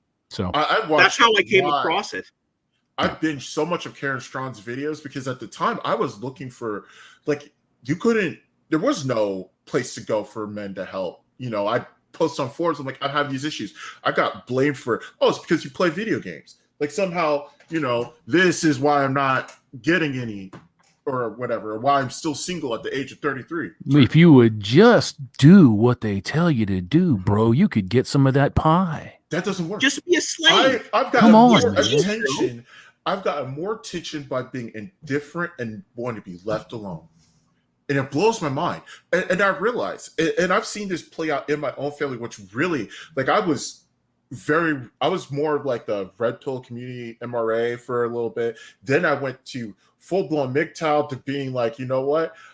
I would like to kill off my desire to ever be with anybody at this point in time. I'm tired of feeling this urge. And I know it's just human nature, but I'm done with it. I don't want it. I'm so hesitant about marriage because, like, in my state, I was talking to one of the ladies in the office. So I work with a bunch of women, unfortunately, in my current job. I got injured at work, so now I'm stuck in the office. And one of the ladies in the office always talking about how I'm so negative. I'm like, no, I'm just being realistic. I told her, these are all the things that I've had to deal with my entire life and things that I have experienced. I can't just, you know, you're not going to meet that girl if you don't gotta look. I have looked. How do you know? You don't know what I've been through. That's just a regurgitated point of view. You're assuming based off of the limited amount of information I've divulged to you, you know, but they'll say things like, not all women are like that. I'm like, but in every woman, there's a potential for that to happen. And I'm not willing to risk. I've struggled my entire life. All the stuff that I have now, I'm not willing, when I make it, I'm not willing to give that up just to be with you. You're not worth it. Because you can destroy my life like that. You know, our space is a great channel. True Story Nation, talking about all these men who have had their lives destroyed 10, 20, 30 plus years. And you think I'm negative? No, I'm just being realistic. Well, they're not used to seeing that type of, well, how should I say this? That type of thought come out of somebody's mouth. You know, they're used to seeing the indoctrinated line. They're used to seeing that thing that's clipped and pasted and cut and pasted 1,000 times a day. And anything that steps outside of that, it's a warning light for the drone. It just is. Exactly. I think that's one of the things that has made it harder for me to, there's some times where I'll lie awake at night, and having grown up with depression. So like a lot of people say, oh, I'm depressed, so I can't function. And I'm like, at no point in time has that stopped me. I always chose to either I can lay in bed or I can get up and do something. And that's how I realized, even though I might have these uncontrollable bouts of like being down and hating life and all this stuff, and I know it's a mental imbalance, so I was actually diagnosed for it, I just choose not to let it keep me down. So I stream 5 days a week on Twitch. I'll get up and I'm like, man, nobody watches my shit, but I do it anyway. Because it just takes one, man. It's all it takes. It just takes one, and do it for you. Oh yeah, that's what I started doing. It's like, fuck everybody else. Do it for you. Do it because you love it, and your audience will find you, man. That Gundam looks awesome. Yeah, this is actually what I got into when I thought I finally met someone, right? Turns out this is another wake-up call where I said, never again. I'm not going to fucking do it ever again. I was dating somebody, was about to go up and meet her on the weekend. She falls off the face of the plane. I'm like, what the fuck is going on? Come to find out, she's over in, Europe somewhere. I'm like, what the hell happened? We were about to hang out this weekend. Oh, blah, blah. Long story short, I was the second guy. You know how TFM was said every man's one blowjob away? I didn't even get that far. I just got a little bit of affection and somebody was like, oh, I'm back on the plantation. And then after that point, I was like, I can't trust him. I just can't do it. So I got back into, loving plastic more than, wanting to be with somebody. And anytime I feel like, oh, I need to be with someone, or I feel like I'm down, I'm like, all right, peace out. Let's just go stand and huff some plastic dust for a little bit. And then I'll be good at it. Hey, here's the thing. Go ahead. Oh, sorry. Here's the thing. I think learning to deal with loneliness or like learning to reconfigure your mentality is part of being a man. Like learning to be okay with isolation and to be okay. Because look, everyone's going to have moments where they're alone at certain points in time. Everyone's going to have moments where they question their current situation. And what you displayed was a sign of strength. This is something that we men have to do. And this is something that every man has gone through who's taken the red pill. Like every man is going to deal with that kind of scary sense of isolation at first. And I appreciate that you shared that with us, man, because I got to say, like, this is important. Like, we got to have camaraderie for each other. We have to be able to have spots where we can talk about the real nature of life. Before we get into that, though, on the subject of you, Vanish, and your Gundam. Oh, my God. This is on the board. Ooh. Oh, man. Cool. Oh, man. I was actually looking for that one because I wanted to build it. It looks so good. Yeah, that one's on the board, man. That'll be done late next year. Yeah, actually, this stuff behind me right here, this is where I usually do all my building. Sorry, you can't really see because my light setup is terrible, but I just got this set up. But one of the reasons why I hopped on today is because, Hammer, you've been such an inspiration to me.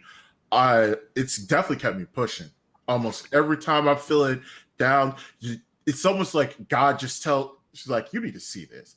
And it's like, you'll say in the video, don't give up. You can do it. And, the only way you can depend on is you and God. And I'm just like, you know what? I need to hear that. Let me clap. And then I come back, to, my arrogant, just sit down. I'm like, you know what? It's not all bad. I'm still alive. And I've been saying this to myself every day above dirt is a good day. It's a good day. And I've been telling myself that, and I can feel the difference. And it's definitely helped out. But like I said, it's been your work and how much you put out has encouraged me. I'm starting more content creation outside of just working on my own video game. I'm also, doing stuff for trying to get a YouTube channel going for something that I've been working on for a couple of years now. Not red pill related, but just something that kind of like building my own universe. Yes, sir. And what is wrong with that? Not a thing. Nothing wrong with that. Most of the people that see men like myself or you or anyone else that talks about this type of subject, red pill, MGTOW monk, they think that you're just some one-dimensional thing, that you don't do anything other than sit in front of a computer and just talk. I mean, it's clear. Just look behind me. That's one facet. The model that I just showed you, that's another facet. The racing that's on the wall over there is another facet. The photography that I go and do at the tracks, that's another facet. The gun collecting, that's another facet. We are people. The unfortunate part is that when motherfuckers are being run through the education system, it's not an education system. It is not a compliment to somebody now to tell them, oh, you should be educated. Or when they say to you, oh, man, I'm educated. Well, what exactly does that mean? And what does that mean? Yeah. They are being pointed directly at you. And it's millions of them. And they're coming out of these classrooms believing that you are the fucking Antichrist. You and me both. We suppressed them and oppressed them for so fucking long. And that's just not true. These people have a very warped and contorted view of what history was. It wasn't any of that shit that they've been told. Have we committed crimes, atrocities? Yes, absolutely. Blacks, whites, Europeans, Asians, we're all in it. We've all done it. We've all been victims of it. But it's not the majority of history, not by far. I mean, we're all just hairless monkeys at the like Terrence Pop says, we're all just evil hairless monkeys. You're fucking shaved apes. Go have a drink. Yeah, exactly. It's one of the things that has kept me from losing my shit. It's just knowing that I'm not the only one. In my circle, a lot of people will come to me and ask me for advice on relationships. And I'm like, I've never understood it. Throughout my entire life, my friends would come and ask me advice for what to do in this situation with the girl. I'm like, have you just tried? I don't know, not lying? Yeah. And then not being a doormat. And then it was like, they'll come back to me and like, hey man, that worked. I'm like, it's not hard. No, it's well, not. The game's just totally different though, because it's global now. I mean, once upon a time, you know, you live in Indiana and you deal with people in that area. Now you're competing against everyone in the state, everyone in the country, and even some simps overseas. So it's not just don't be a doormat. You have to somehow adapt to this global sort of dating market. Well, I think that we have figured out the perfect way to adapt to it. The first way is not to be used up by it. Don't commit to usury. Yep. You have to have it in your head that you're willing to take what you would consider to be a loss, right? Not necessarily dating or becoming involved with a female, because there's a very, very high chance that you're going to be at least used.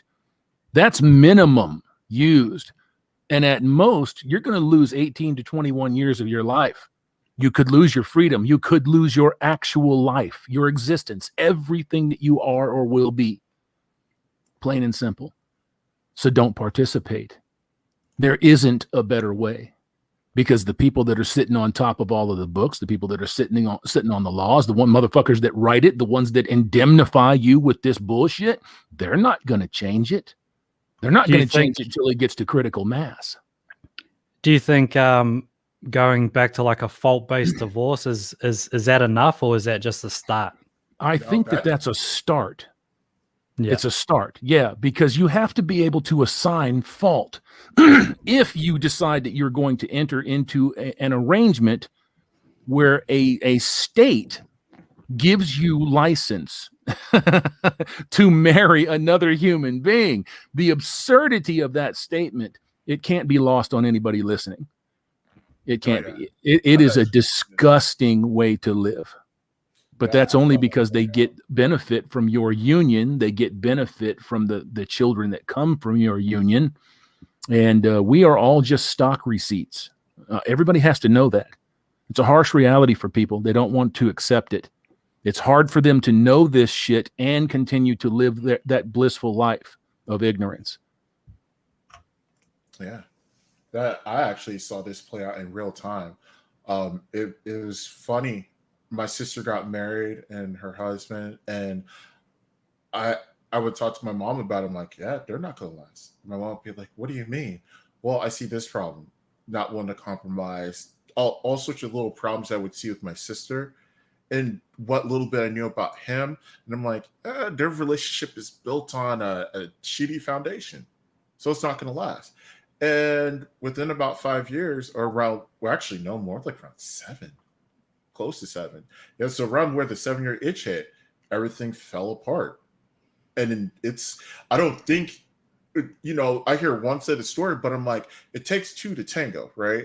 And every situation, there is a reason why something happens, whether you participated in it or not. And one of the things that my sister had said at one point in time was like, oh, I'm tired. And her husband wanted, to have some fun in the bed. I'm tired today. Okay. How many times did you say that? That's an honest question you have to ask yourself. And it could have been that he was just a piece of shit, which is very possible. But where did you fall in that? Where did you put your foot down? Because you put your foot down with your brothers, but you won't for him. That doesn't make sense. No. Well, I always say that, you know, if there's no food in the fridge, you know, don't be surprised when they sneak off to McDonald's at midnight, you know? Yeah. Yeah, man. It was something that was very eye-opening. And then when the whole thing happened, then I saw how crazy my sister was acting afterwards. I'm talking multiple guys hooking up and endangering my youngest sister and then my mom by having these dudes come over. And at the time, it was a very messed up situation where we were all in an extended stay hotel. So my mom and my sister were in the room directly above us. And they were so it was like a bunch of women in the room. Invite this guy over. And I had, you know, and then he's drunk in the bed in a room full of women. Yeah. And my mom couldn't sleep. And I'm like, you never know. Why would you put your family in that situation? And do all sorts of crazy stuff and just things that didn't make sense to my head. And then I would see things and I'd hear things and I'd start putting two and two together. And I'm like, oh, okay. And unfortunately, my sister now identifies as somebody who's demisexual. Whatever the hell that means. Oh, God. And keep in mind, she grew up in a very conservative-leaning household, very church. My dad's an ordained minister. Yeah. So that switch over to this other side is just, I'm scratching my head like, were we raised by the same parents? I think demisexual is just code for horny, isn't it? Yeah. She's like, something I like love that. anybody. I thought that was pansexual. No, there's a goddamn, what is there, like 150 of these fucking stupid designations? Yeah. I'm a red M&M tomorrow, by the way. Just letting you know.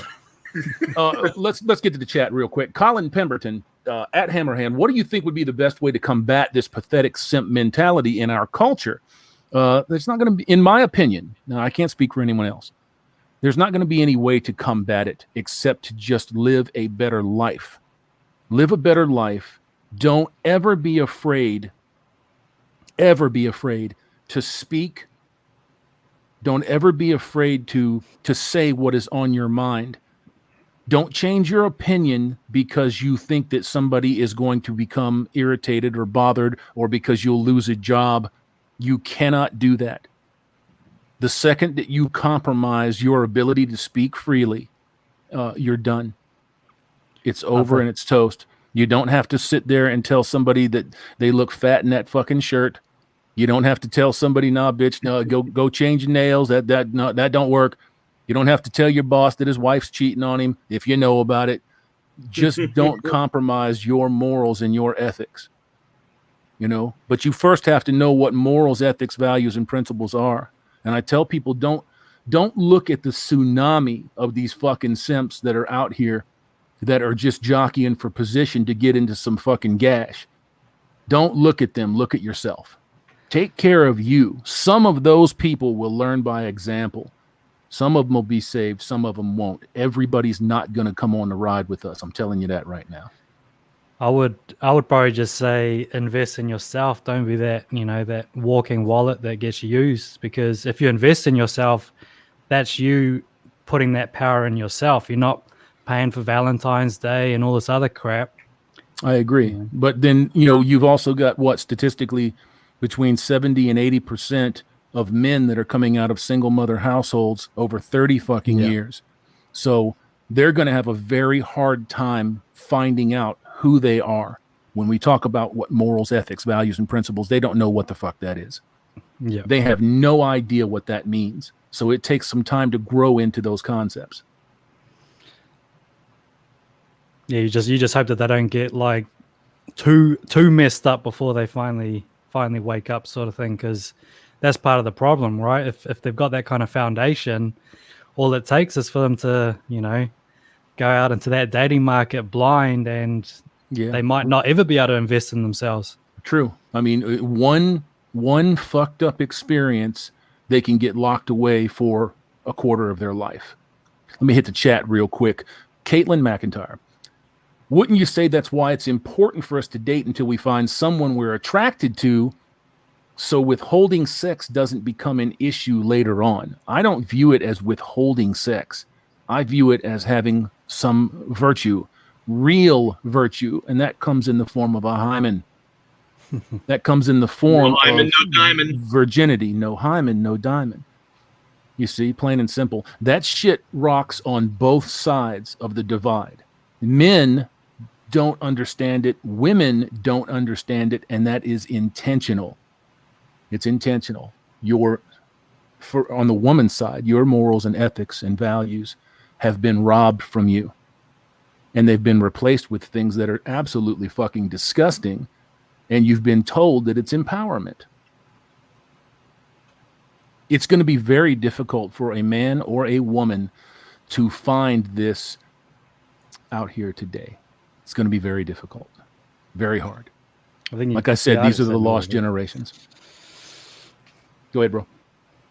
Well, it's like the hard thing is that the travel option that used to be what people talk about, but it seems that's been taken off the table now, isn't it? You know, you can't really go international travel. I mean, I guess you have to follow all of the, you got to jump through all these hoops, I guess, to do it. And I don't know if that's going to be worth it for me. I don't want to be injecting myself with certain things in order just to travel to another country.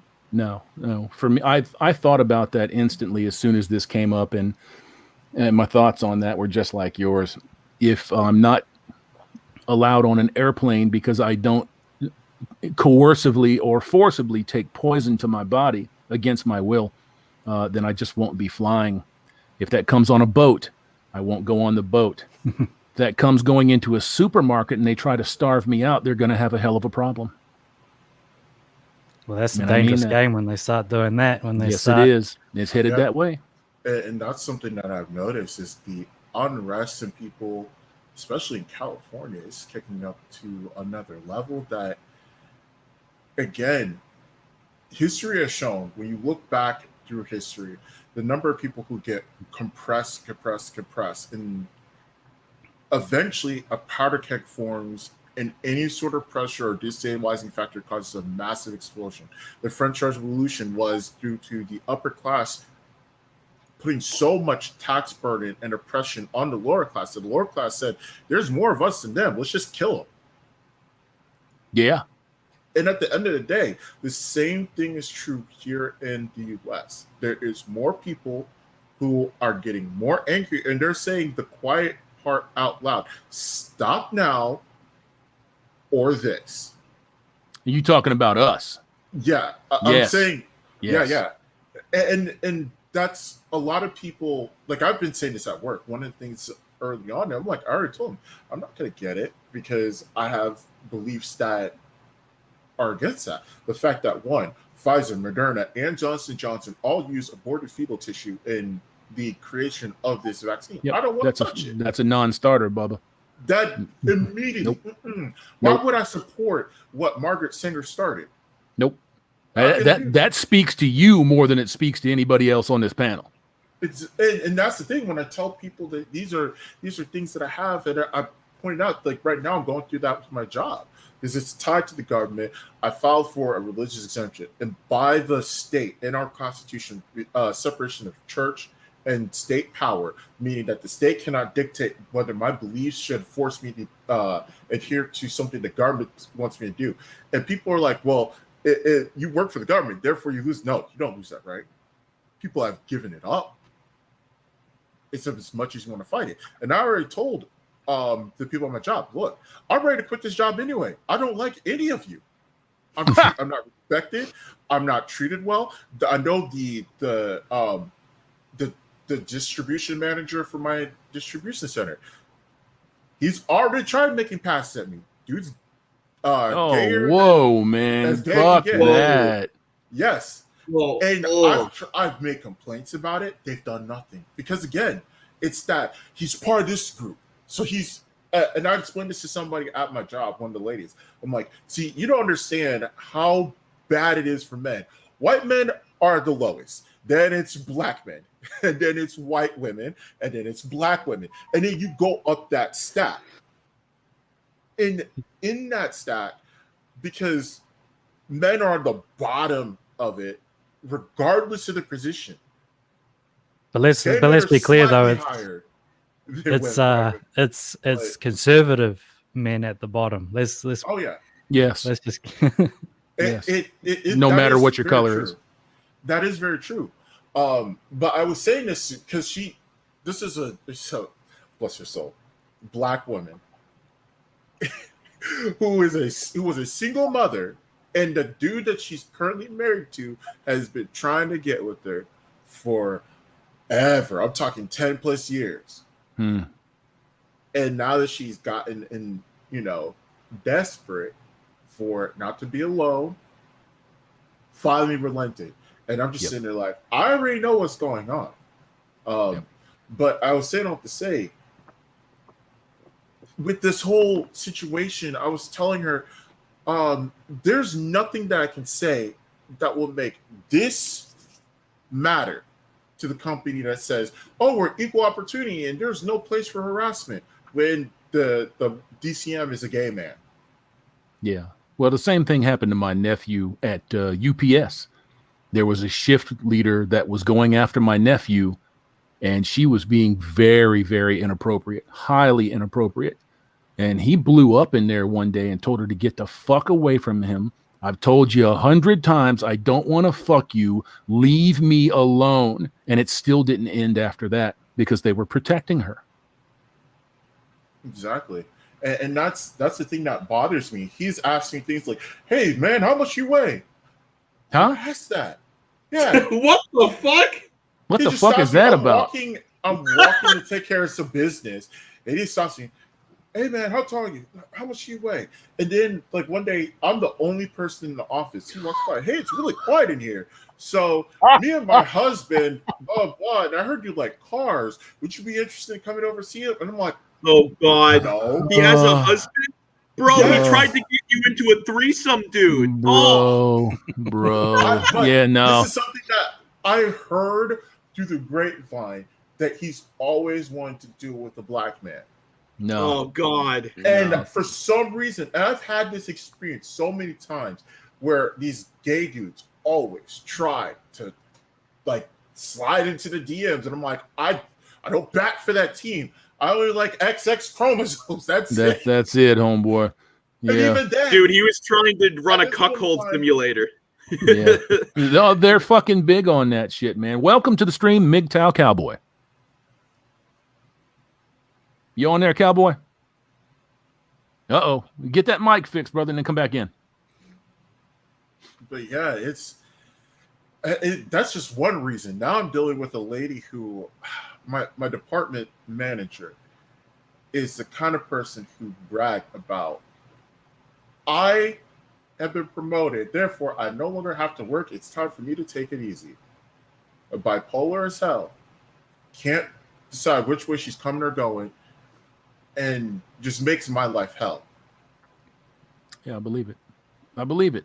These folks, man, they understand that they have an extreme, in my opinion, an extreme tactical advantage today. They don't understand. I'm not going to say that they don't understand how bad it is, because I think that they firmly endorse that. But they don't understand how bad it's going to get, how bad it's going to be. You know, these types of men, white fighters, black fighters, people with heritage, roots, links. These folks are not just going to roll over and take this shit. They're not. It's going to get to a tipping point, and when that barrel starts to roll downhill, motherfucking bodies are going to get stacked, and it's going to happen for a long time. I'm just saying. Exactly. I was actually once one domino falls, people kind of underestimate how quickly it can unravel, to so to speak. Yeah, and we've seen it happen. Australia is essentially the model for what we're about to witness. I think we should really pay attention to Australia, and I know we are, and a lot of people are, but man, like what's happening in Australia right now, holy crap. But when people talk about Australia, I think it's mainly New South Wales. It's that Sydney, Melbourne, because I'm not hearing much from Gold Coast, Brisbane, or Perth. So it seems that sort of liberal hotbed, which is Sydney, which is just New on South the East Wales. Coast, right? Yeah. That's where they're doing the 100-day lockdown. I'm not hearing that kind of stuff from Gold Coast and Queensland and stuff. Well, we have Undead Chronic and Black Pill on steroids in the chat. Gentlemen, if you want to jump in, the link is in the chat. Oh my God, Undead Chronic. Holy shit. Oh man, I love his roast. Oh, they're legendary, I love his roasts too. They're Undead legendary. Chronic knows how to roast people so easily. He's a barbecue grill master. Right on, right on. If you just want to sit back and relax and enjoy the chat and the stream, that's good too. There's no obligation to come in. But it's nice to see you both. 273 of you madcaps in this house right now.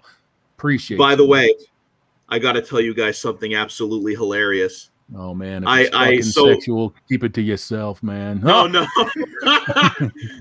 but it does have something to do with my ex-girlfriend, though. So I suggested to my ex-girlfriend to take the Moderna vaccine, and she did. Oh, thank you, baby. You just knocked one of them out for us. Yep, exactly, bro. I did. And I'm a good citizen. Yep, exactly. What options in America they got? Here's what people need to do. Like, if there's anyone that you like dislike or that you want revenge on, how about just suggest to them, hey, you should take the vaccine. If there's like a coworker that's pissing you off, tell them to take the vaccine. It's genius. It's genius, guys. It's fucking genius. MGTOW Cowboy, welcome to the stream. Oh, and he just bailed out again. Goddamn, you got to get that shit fixed, homie. Undead Chronic at Hammerhand. I have been puking all afternoon. Think I overdosed on cucketry from the Jack Murphy roast. My God, son, please be careful. We can't afford to lose you. Undead Chronic in the house, but Undead Chronic is going to sit back and relax for a little while. MGTOW Monger, damn, biological warfare. Grandmaster Smash, I told her not to take it, and she took it against me. Hardy, har. Oh, gentlemen, it is my pleasure, absolutely 100% to have you all in here. Vanish Mantle, do you happen to have a channel or channel links that you would like to post? If you actually look up my name, Vanish Mantle, you'll find my Twitter. I don't really use Twitter anymore, but right on. My Twitch, but the main thing that I've been really focused on and trying to get eyes on is the game I've been working on since I graduated college. And this is one of those things where I believe the big lie. You go to college, you can get a job. No. I specialize in game design and graphic design. I still can't get a job with my degree. Yeah, that doesn't surprise me. I hear about all of the shit that's going on with these fucking 1A companies, and they stink. MGTOW Cowboy, welcome to the stream. Homeboy. Hey, what's up, everyone? How you doing, homie? What's up? I'm okay. Trying to get this connection up and running. Right on, brother. So what's up, man? You been tuning in here from the beginning, or did you just jump in? From the beginning. I was actually the very, very first commenter. I put first ... Oh, I got you right on. I read that off, didn't I? Yeah, sometimes it can get a little messy here, man. MGTOW no worries. At Craig Furness. Yep, that nasty Carly, she got the vax. Well, who even says it's a she? That's the front master fucking X is what I think. One of our biggest fans. Oh, man. Robert Flack, it's not a STEM field, it's a waste of money. If it's not a STEM field, it's a waste of money. What'd you say there, Goblin? Well, I was just laughing because Carly's back in the chat. Wasn't she that chick who was like just getting triggered all the time? And she said a bunch of like I think she was in Chronic's chat and Hammer's chat, but I can't remember. I don't really pay attention to folks that have nothing to contribute. So if they have something to contribute and they want to talk about issues of the day, they want to talk about where men and women are headed, because they're definitely not headed to the same spot, then I'm down for it. But if all you want to do is bicker and argue and try to one-up a motherfucker, I'm not interested in that at all. And I don't waste my time on shit like that. I don't blame you, honestly. But I just wasn't sure who you were referring to because somebody's talked about Carly, and I remember somebody was in the chat like a while ago just like talking shit. And Yeah. Well, we get them from time to time, but these master wrenches are amazing. So they are on to shit like that before it has a chance to germinate into bullshit. Because fuck that. We don't do that. So what's up, MGTOW Cowboy? Homeboy, did you disappear again? The Glowies got him. They got him. All right. Well, I'll tell you what. When you get the opportunity, you can come on back in, and I'm gonna get you off of the screen over there. So, MGTOW Farmer. Did I just see MGTOW Farmer on there? Said, yeah. She has stalked me. Are we sure that this is abroad? I mean, I'm serious now. I'm serious. It has over Carly the years. Might be a dude. Oh, yeah, I know. Over the years, Farmer? we have seen so many fucking guys fronting like they're females, coming after these fucking MGTOW channels and these MGTOW personalities. And I'm like, what the fuck? And so many of them have been exposed. It's just, it's very bizarre. Very bizarre. It's the weirdest thing. And I always just assume that they're gay. Like, that's what I always assume. Well, I don't know, man. I don't know if I want to go that far. I don't want to try to determine somebody's sexuality based on what they do. But I just can't imagine a normal man like wasting his time fronting as a woman on. I mean, unless you're like making money, like taking other chicks' pics and like using this system on OnlyFans or something. Like, I mean, but like, well, yeah. Like, I mean, it kind of goes that way, don't it? So. MGTOW Cowboy. This was the last time, homie. Are you in here? Yeah, I hope so. Hey, what's up, man? How you doing? I'm good. I'm sorry. It's just I like to blame it on my phone. I think it's a little laggy. That's all right, bro. It ain't no problem, man. So what's going on, Holmes? What you doing tonight? Oh, I heard you guys talking about like, I don't know, 4 or 5 minutes ago about what's going on. I wanted to mention my birthday is coming up in a couple weeks, and it's kind of normal to like meet up with my dad. My dad's like he was a Chicago police officer, and he was a Marine. He's kind of like a gun. I mean, that's a derogatory term. He's real big into guns. Yeah. Anyway, I don't know. I know it sounds kind of crazy, but it's getting so bad. I'm probably going to see him in like a couple weeks. I think I'm going to ask him for like a shotty or something. I'm starting to actually get worried. Well, I'm going to tell you what, brother. I didn't wait this long to get into it. Yeah. If you don't have a viable means of protecting yourself, you need it. You have to have a way to defend yourself against people that are intent on coming through your door or your windows, and they're not coming in there to say hi. So, yeah, you have to be able to do that. So, good idea. I hope he has something that he can lend you. And just as he said that, the Glowies got him. Oh, man. Oh, no. Oh, shit. Well, that's all right. We know that he's having problems with the phone, and that's all right. And I hope that he heard that part there. Yeah, man, if your father has the opportunity to get you into something, it doesn't have to be fantastic. You just need something that'll do the job. Then do that. And happy birthday. And I hope everything goes well with your visit with your dad. Definitely. Cyberzoni in the chat. Join the NRA or GOA also. Free Ross. Go ahead. Who's going to say something about it? The NRA? No.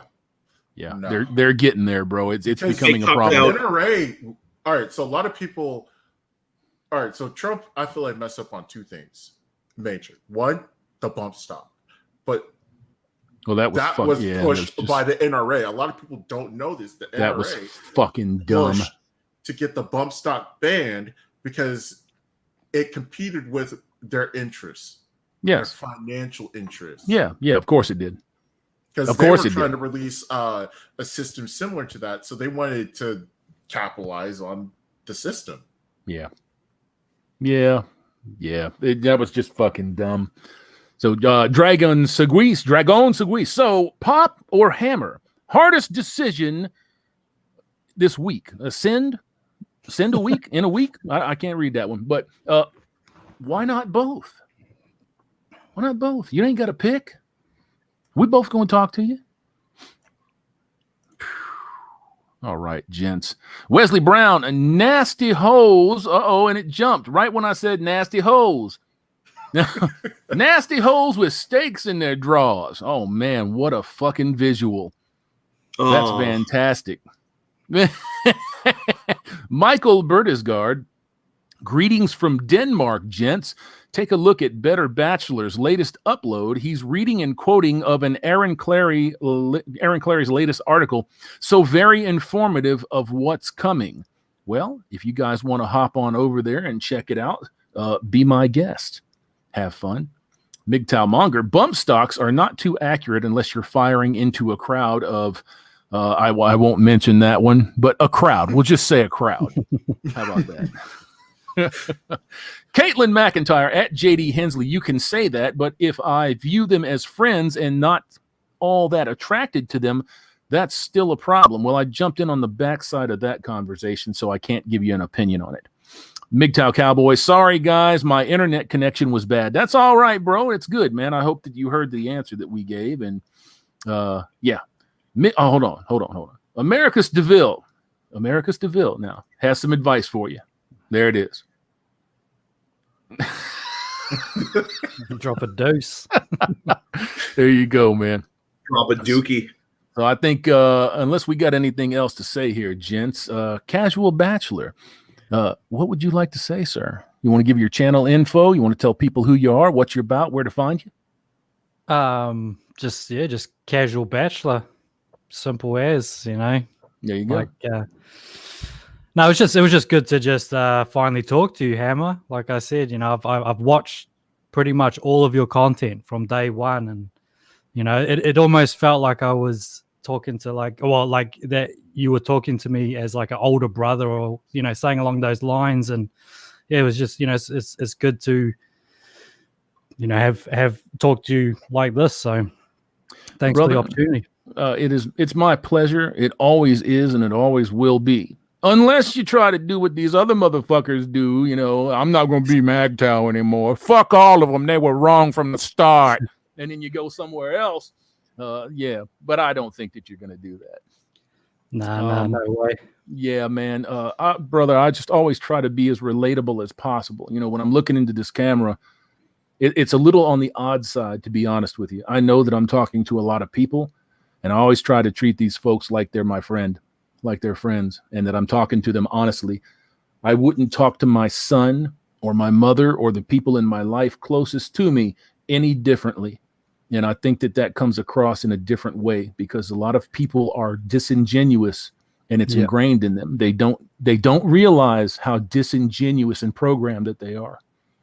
But that's what I absolutely adore about your channel, Hammer, and that's what really drew me to you, was just how genuine you are, and just like the way you look into the camera. It's just so real, and I have to say, you're very you're very wise.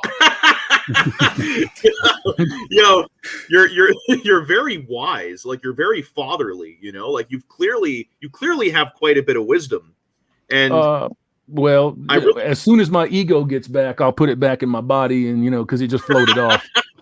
So, but I mean, yeah, man, I love your content, bro. Like, you are an awesome guy, Hammer. Like, really, and you're hilarious too. And I love the fact that I came across you in the Manosphere, and like I'm a MGTOW, you know, and like it's just good to see that there's a community out there of men working towards a better future for men, you know? Yes, sir. And we have to.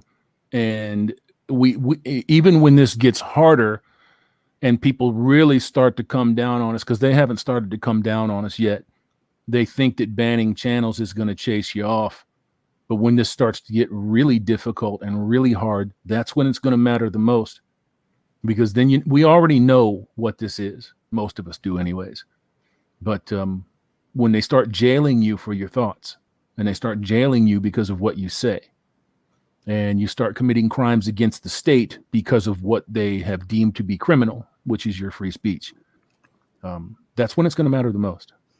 Well, they've talked about being able to get people's search algorithms. So if they've searched for certain topics, if they've searched up Hammerhand or whatever else, any other. I know I'm on a watch list. So are you. So good company, right? Everyone should have a VPN.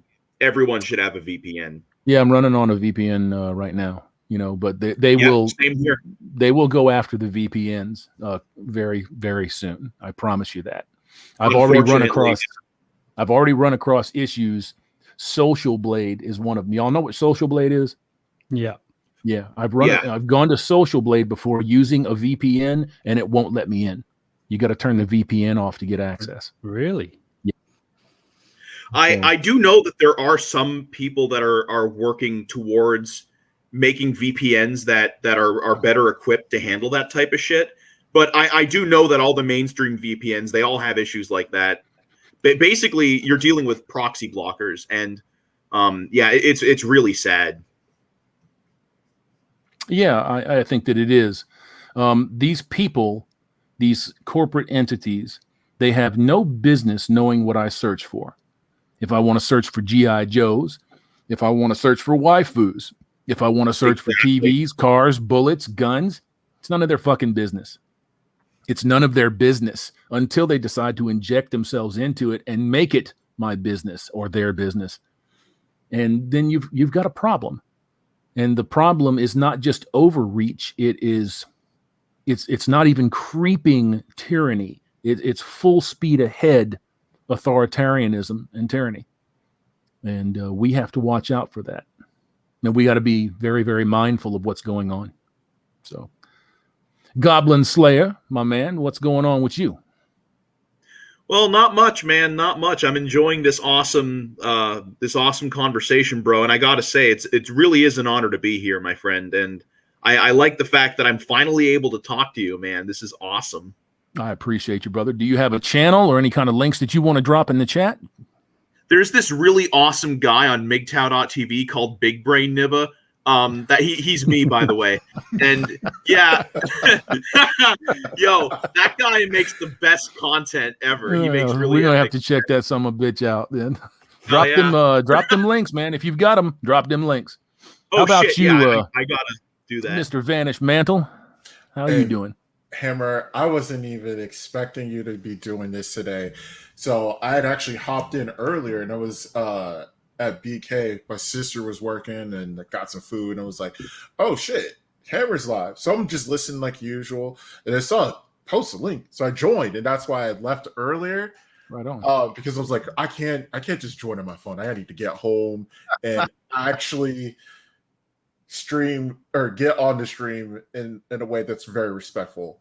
Because I wanted to at least to have a good conversation, not be distracted, be able to look directly into camera and say, hey guys, what's up? But it's just an honor to talk to you.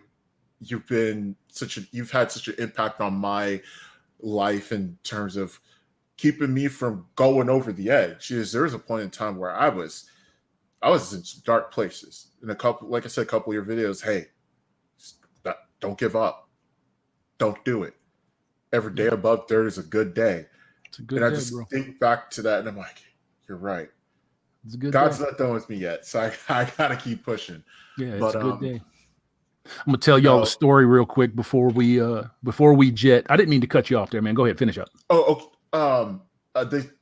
One reason why I've been kind of down is I've been working on a game I graduated college about 6-7 years ago. And I've been working on this game for this entire time. And because of the way people who understand depression, you'll have an irrational bout of self-doubt that you can't explain. And it's crippling. Yes. And there was a point in time where I was just sitting there. I'm like, I put so much time to this project, but I can't get people to look at it. Nobody's giving the time of day. It's not going anywhere. Maybe I'm just not good at this. I've wasted time. And you start playing all those thoughts in your head. Yeah, too many head games. Yeah. And a video of yours popped up a couple of weeks ago. And it was like a response to a TikTok saying, basically, don't give up, keep going, and, just do your best for yourself. And I was like, why, and then working through that process, like, why do I care so much about how other people perceive me? Am I happy with me? Exactly. And I was like, and all of that, I was like, yes. And then that's when my inspiration came back. I was able to start working on visuals for the game again and all that stuff. And it's just like, it's just that little bit. And that's why I said, like, today I want to come in and be able to, one, not just be an avatar on the screen, but show my face, be respectful, put some skin in the game, like you said. You know, not to say anybody else who's not showing themselves doesn't have any skin in the game. No, agreed. I just want to put my best foot forward. You know, when you're meeting somebody and giving a first impression, you'll always show the best version of yourself. And I felt like that's the least that I could do for somebody who's given me so much. 100%. 100%. 100%. You know, if motherfuckers didn't know better, they would swear that this was an arranged testimonial. I think it is. You see, it's gonna be all over the place tomorrow. And they're gonna be like, look at all of this bullshit right here. Oh yeah, he paid them motherfuckers. Yeah, watch. Let me tell you a story real quick. Some of you are aware that I went up and filmed a couple of episodes with Terrence Pop, Blake, and Redonkulous, and I thought that it was pretty fun. I enjoyed it quite a bit. But on the first day, when I got into town up there in just north of Detroit, I'm not going to tell you exactly where it is because I don't want nobody fucking sniping Pop or Blake. I settled at this hotel. Up there in I north of Detroit. I'm not going to tell you exactly where it is because I don't want nobody fucking sniping. Uh-oh. Can you guys hear me okay? Because that was odd. Okay. I can hear you. Yeah, right. I was getting some feedback of my shit was looping back there. That was weird. So I go in and I go to get me an order for a pizza that I had ordered, and they won't bring it to your room. So you got to walk into the main office and you've got to pick it up. And I said, cool, I'll just go to the main office and I'll pick it up. I grabbed my pizza and I grabbed my 2-liter. Not the greatest meal, but you know, I'm on the road. And I turn around and I start walking out of the lobby and I hear Hammer. And I'm like, no way. No fucking way. And I kept walking through the door, man. I mean, because you never know. You never know what it's going to be. This is the second time in 2 weeks that this has happened. And I get outside and I hear the door fucking rush open and I hear Hammerhand. And I turn around, I put my shit down and I turn around and I'm like, yes, sir. You know, and this fella, I sat down with this fella and he obviously recognized me. And we sat down out there on a park bench for 40 minutes. And just talked. He was going through some shit. He was going through some shit with his wife. And 5 fucking kids, you know, long time, and hopefully talked him out of some bad shit. So I hope. Go ahead. Just out of pure curiosity. So what kind of pizza was it? Just out of curiosity. Oh man, it was a double cheese light sauce cheeseburger pizza. Oh, dude, that sounds awesome. A cheeseburger pizza. Deep dish and burnt. Oh, my God. That's legendary right there. That's how I make my awesome. Pizzas.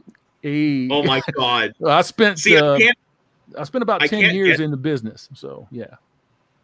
So, dude, you know how to make pizzas like a master, I bet. Yes. Yeah, I don't often say that. I wouldn't agree to something like that, just, you know, outright like that. But, yes, I can make the fuck out of pizzas. Oh my God, that's awesome. See, I actually can't get cheeseburger pizzas where I'm at, sadly, but I always wanted to try one of those. Oh, that's terrible, man. I went to a place, I hadn't seen this place for decades, and I had no idea that they were this far north. I hadn't seen one since I was in West Palm Beach. It's called Hungry Howie's. And I went to Hungry Howie's, and I got my deep dish cheeseburger, double cheese, light sauce, burnt pizza. And I burned it on purpose. I told them to burn it. So the most American thing I could think of, a cheeseburger and a pizza combined. I mean, is there anything more beautiful? It's so beautiful. No, if you put a wedding dress on it, that motherfucker would be in trouble. Yeah, exactly. Do you take this double cheeseburger pizza to be yours? Yes, motherfucker, hurry up. Yes. So I saw BPOS trying to get in here. If you want to come back in, brother, that's cool. I'll give you a few minutes. Other than that, I think that we're gonna we're gonna head towards wrapping it up here. I'm reading some pizza comments in here. Americus DeVille, Hammer hungry.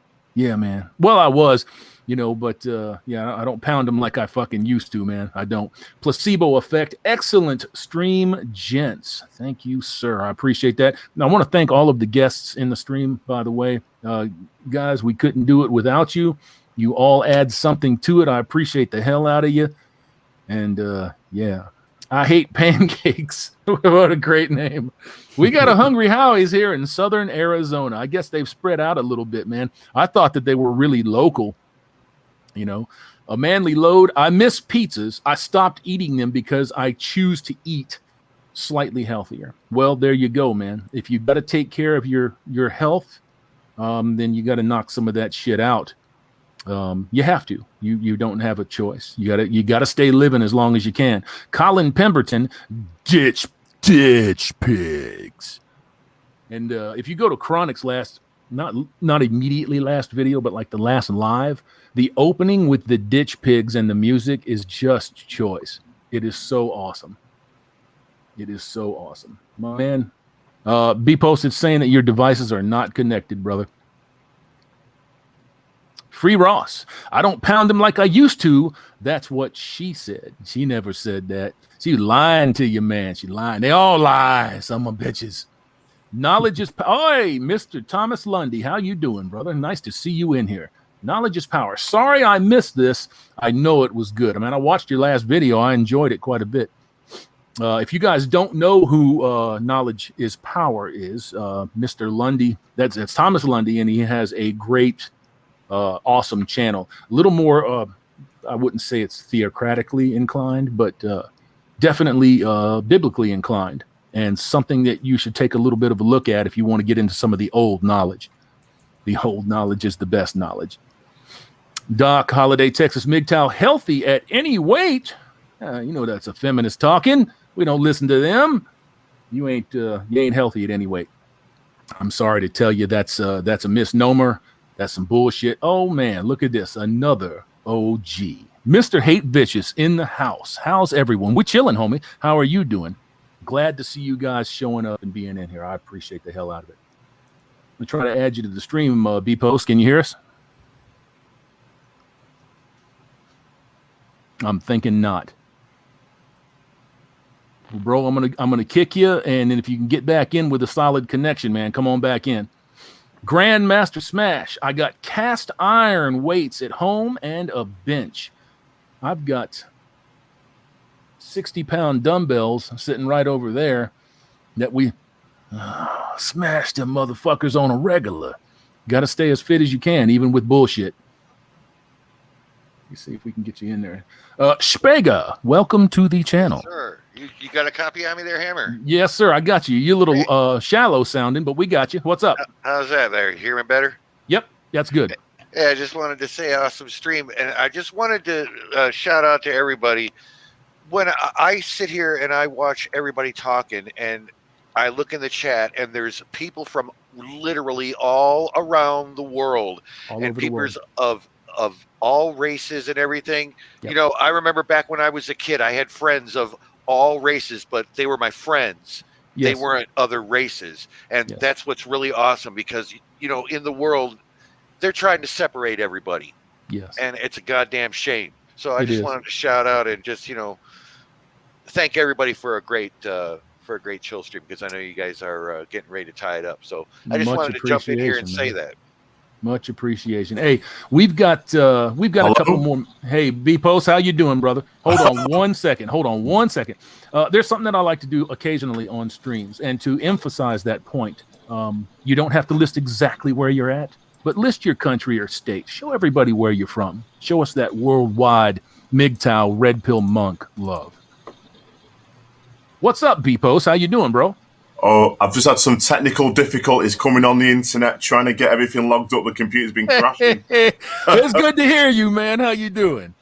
Oh, brother, it's been like prepping like mad, watching the shit fly in the UK, and just been like prepping. But I've missed being on YouTube with the MGTOW community. I've missed being in the brotherhood, really, seeing all the heavy hitters.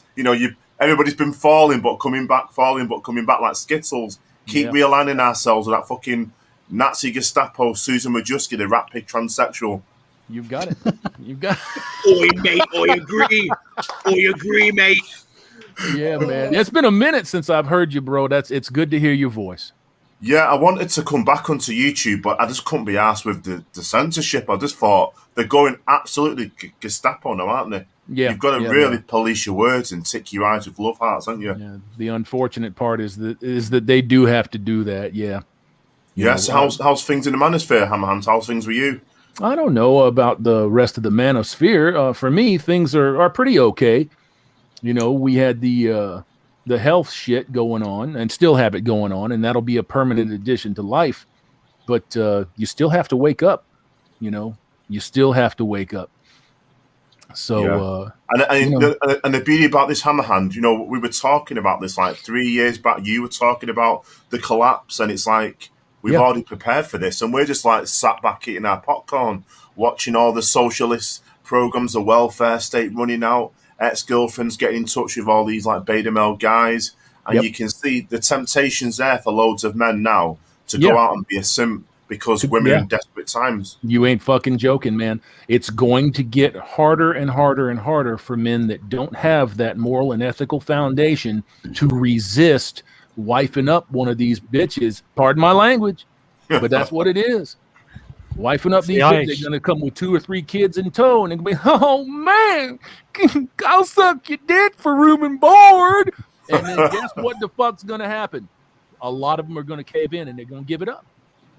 Yeah, and this is the thing, like you say, Hammerhand, and it was a good distinction that you made a couple of years ago back by how MGTOW is to truly walk away from the biological imperatives of, like, having to need sexual gratification where you need to socially peacock to get these women into bed or to game them and to manipulate them. But like you say, Hammerhand, you broke it down very simply.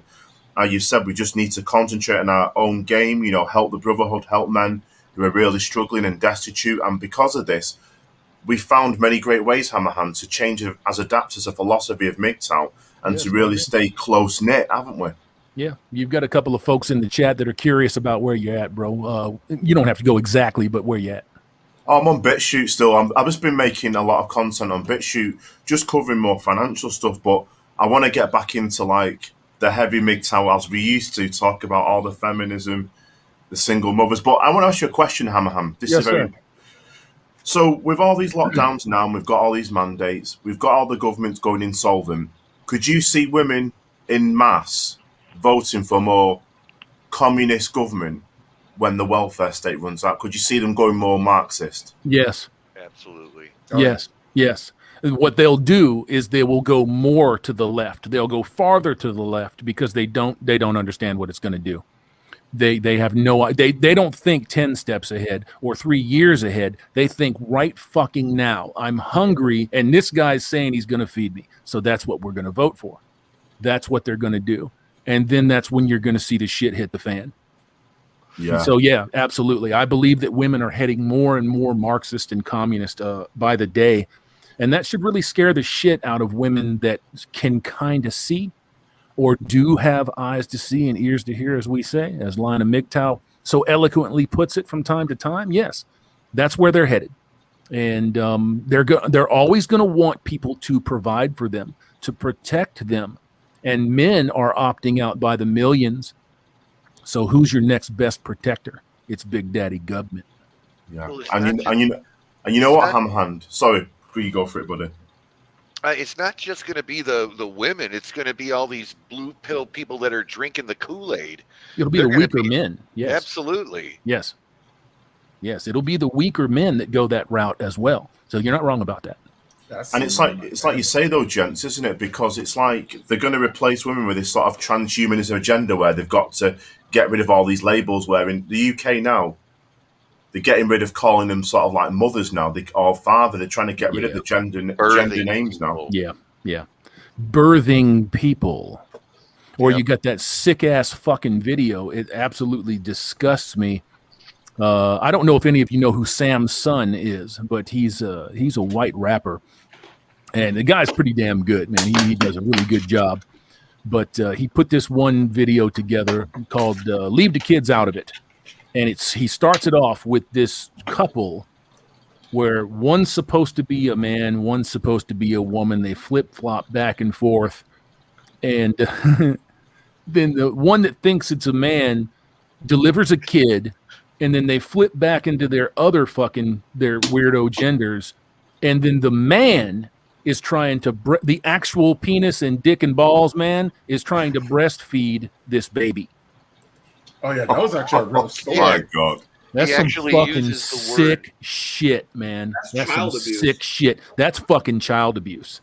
Yeah, he actually says in the video, the child is latching on. I'm like, give me a break, dude. Yeah, no, it's a fucking baby. That's what the baby is going to do. You, motherfucker, you ain't the one with the equipment. You don't have that shit. That's disgusting. It's like that scene in Family Guy where, you know, I mean, I know Family Guy's that's disgusting too.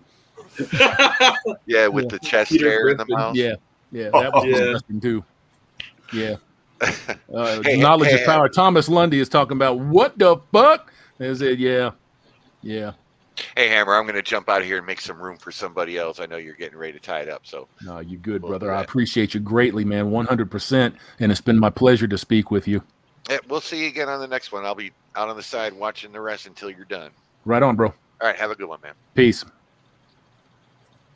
So Hammerhand, so what are your plans now for the next couple of years then? For like, you know, because I remember you did a really serious video and I thought this was really good, where you hear Joe Biden speak and then you pulled out the shotgun at the end, like ready to go for the Constitution. And thought, damn, it's going to terminate him out, this guy. Yeah, that's not a joke. Yeah, you know, that's not a joke. If these people come and they start pushing the wrong fucking buttons, I aim to take no prisoners. Yeah. And I mean that. I don't care if your policy has changed. My policy hasn't changed. Yeah. And that's as simple as I can make it. I don't mean it to sound dark. I don't mean it to sound intimidating or threatening. And I don't care how anybody takes it. Somebody wants to try to forcibly push poison into my body or starve me to death. I'm going to do what I've got to do to eat. Exactly. Yeah. You know what I'm saying? So exactly. That's what I'm going to do. You bang on, Hammerhand, because like you say, as men now, it's like we're all protecting ourselves financially, but at the most thing, we're all willing to lose our lives for the Constitution, for liberty, for freedom. And like you say, do what you want, live your life how you want to be, but when your choices interfere with taking this magic potion in the arm, interferes with my liberty and freedom, where we've got to have these sort of lockdowns because of people's fear, that's when it really becomes a massive division, doesn't it? Because people have kind of outsourced the thinking to the media and bought into the Kool-Aid so much. I mean, here's one, Hammerhand. When this massive mandate came on, when everybody had to be locked down, they had this magical potion in the arms. I live in Stockport and the hospitals were shut down, but they were running the ambulances on the road to make them look like they were busy. Yeah. And I think it was when I did a live stream on YouTube and they took the video down, but I was actually recording one of the paramedics saying, why are you putting the elderly into old people's homes when they could be dying of cancer? They need like operations if they had a stroke or any cardiovascular diseases. Oh, we're just following protocol. Well, I said, you do realise that you're going to commit a genocide, you're going to kill people. And the brain-dead idiot said, oh, I'm just following the guidelines of the government. Just following orders is not a fucking excuse for me. It's not justification for human atrocity. And these people that have done this, look, bro, I'm sorry to go down this road, but I don't bite my tongue when it comes to this stuff. These people, if shit hits the fan, these people are going to be brought to heel and they're going to be executed. They deserve it. They're going to be killed because they have all joined hands and committed crimes against humanity. Yeah. All of them. And you know what, Hammerhand? It's a sad thing to say, but I feel like you say our medical institutions have been hijacked by the Nazis, really, basically these eugenicists. It took them 60 years, 70 years, you know? So it didn't happen overnight, but it happened slow enough where most people didn't pay too much attention to it. And now I think everybody is pretty much like, you know, their eyes are kind of wide and they're like, what's going on? And that's what it is. Yeah. I mean, there's been such a, oh, I'm sorry.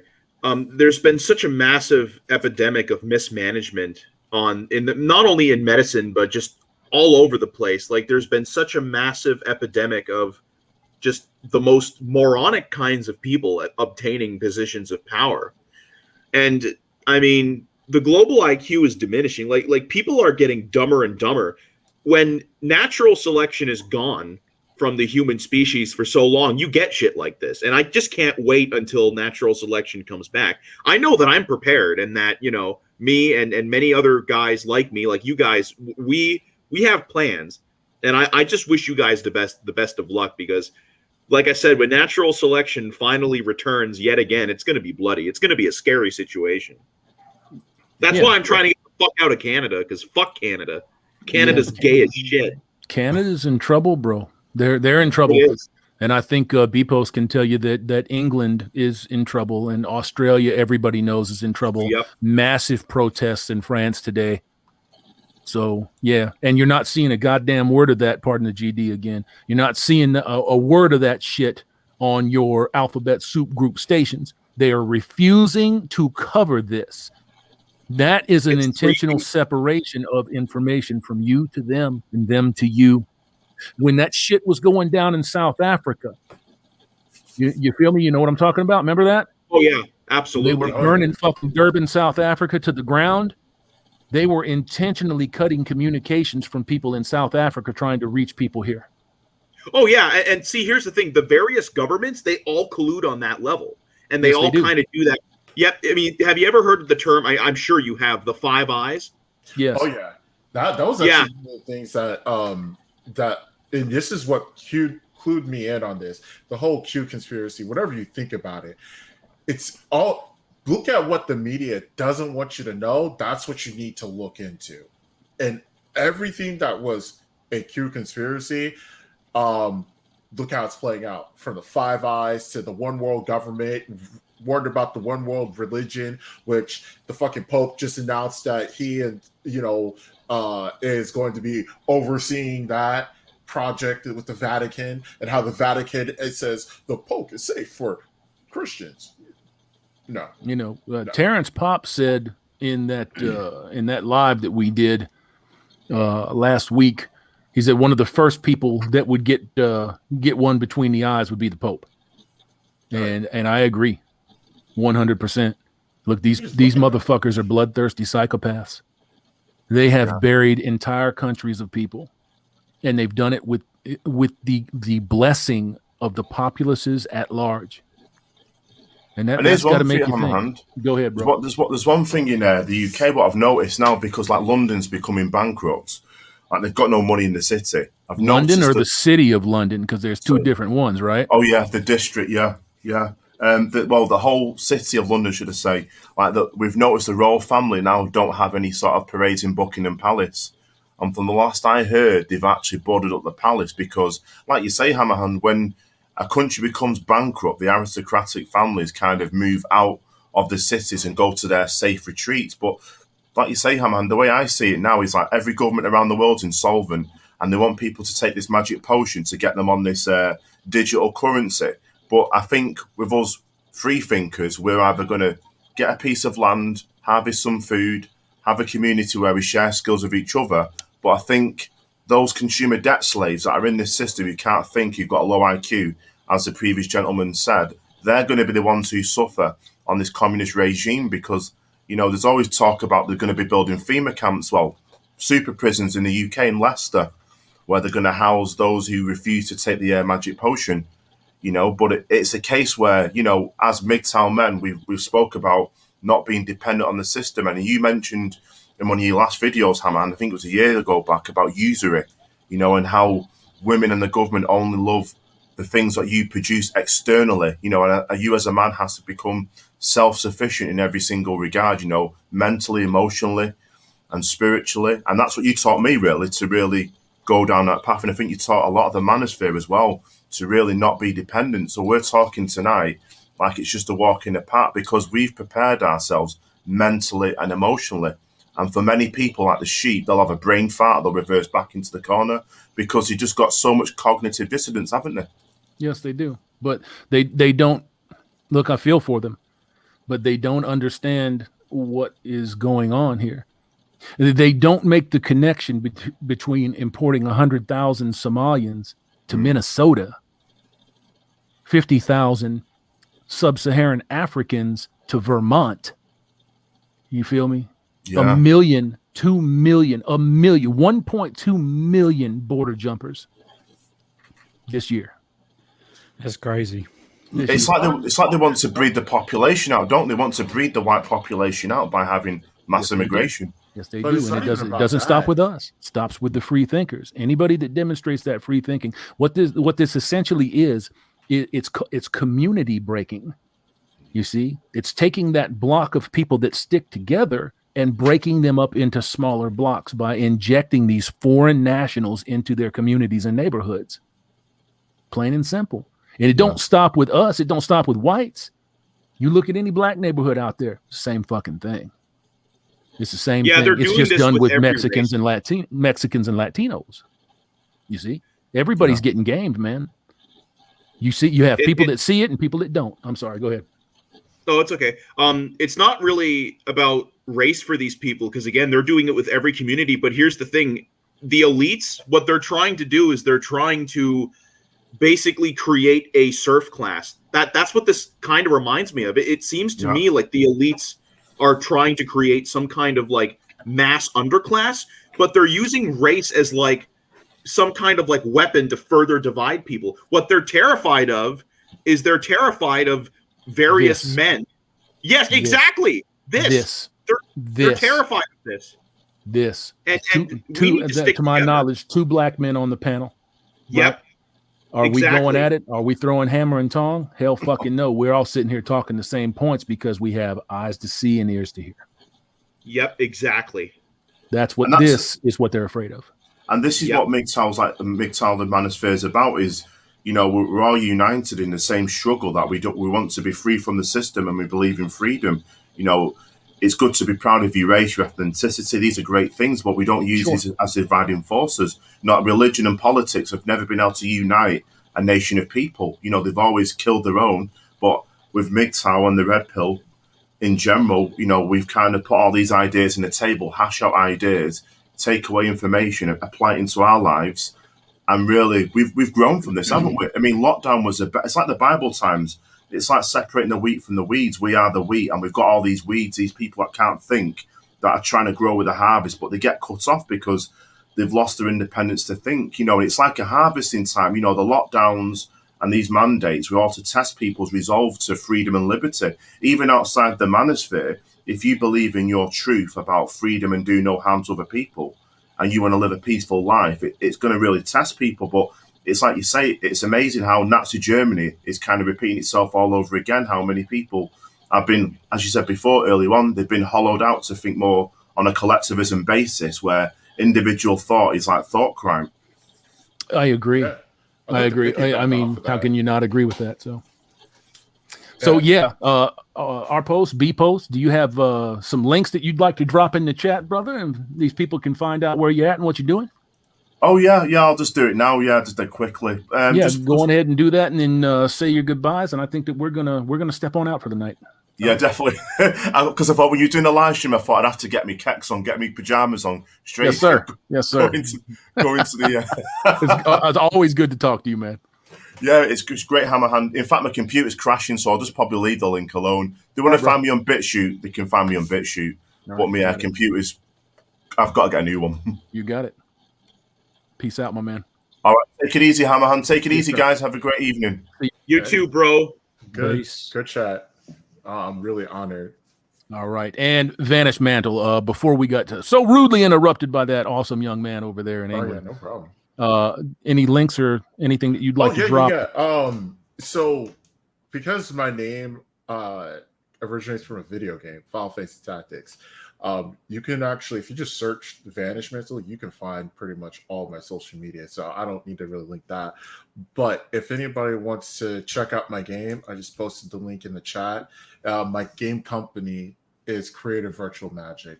And the whole idea about this is making the games that I want to see without the influence of the bullshit. There you go. Something fun that I want to play. Simple. Going back to like the same kind of philosophy that Nintendo has. Make something that's fun to play first with a cool story second. Yes, sir. Because at the end of the day, a game can have the best story in the world, but it's boring as shit to play. It's not a game. It's just a movie. That's right. That's right. You got to tell a good story, man, and you have to be free to tell the story. You can't go checking boxes, or you're not telling a story. You're pushing ideology. Yep. And that's one of the things that it's what motivated me to get into making games. I got tired of seeing when I started seeing articles of we need a female Link. I'm like, but Zelda exists. Why can't we just play as Zelda? Why does Link have to be female? Right. We need this character who needs to be black. I'm like, but we have good black characters over here. Right. I don't know about anybody else. And this will be the last thing I say. I feel slighted that the only thing that I can get is second best hand-me-downs. Give me a good character. I'll tell you very shortly here. That is the number one telltale that you are dealing with the white liberal. That is the white liberal in a nutshell. Is that you have to replace an existing white character in order to be valid. That you can't build one from the ground up.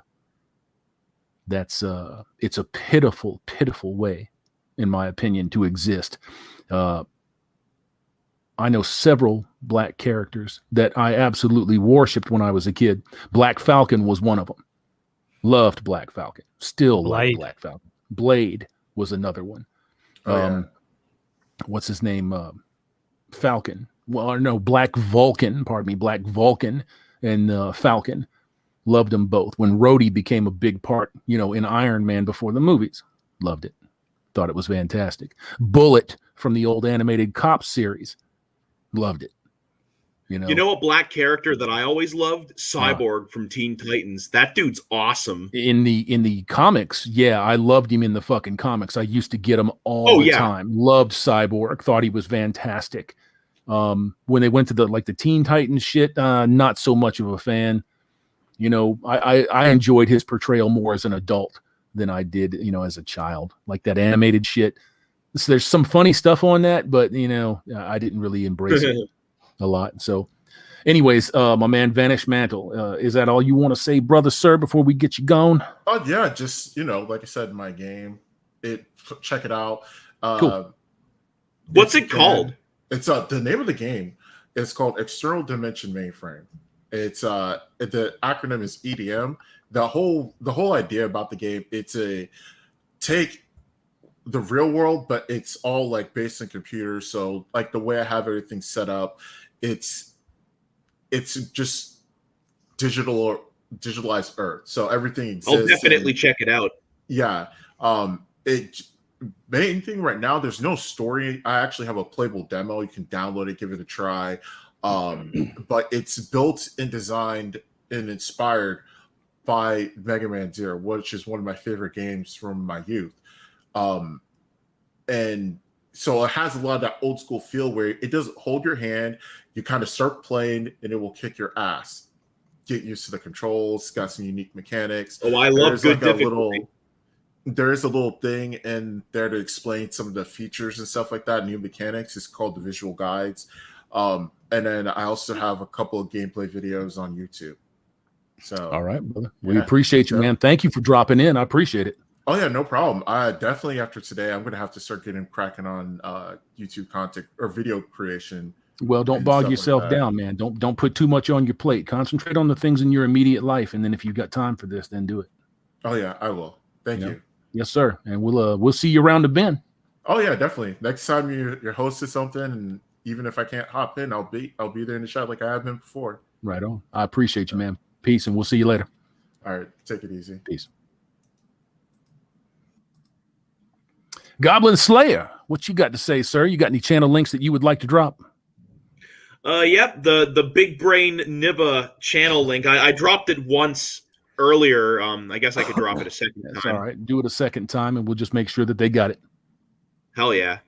And as I said before, sir, it's been an absolute honor, my friend. It's my pleasure to have you gentlemen on here and hear your voices. And have this type of communion, man. This is something that I love. It's awesome. Let me put that up in the window there. There you go. Oh, there we go. Thank you. Thank you very much. You got it, bro. It is my absolute pleasure, and we will be talking to you in a little bit next time we see you. Hell yeah.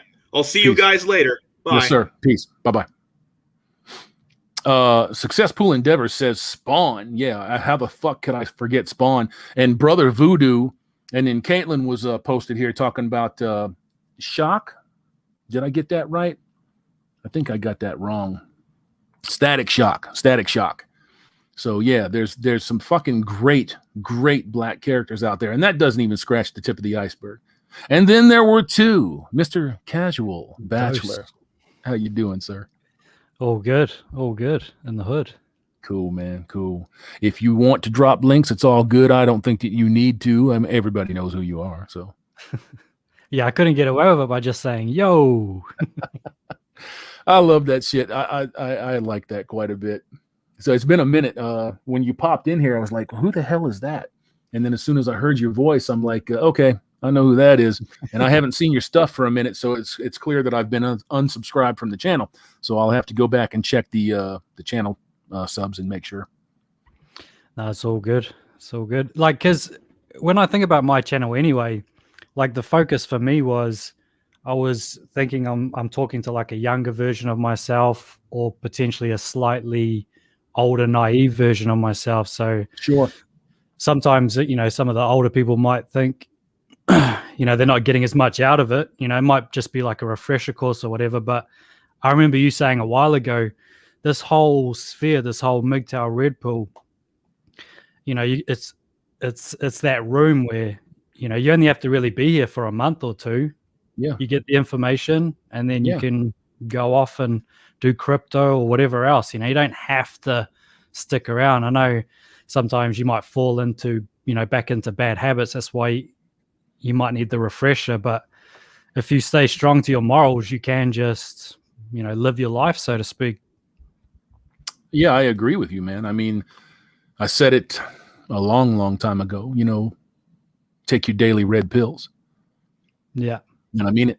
Take your daily red pills. They don't have to be bombs. You know, you don't have to go and nuke your throat.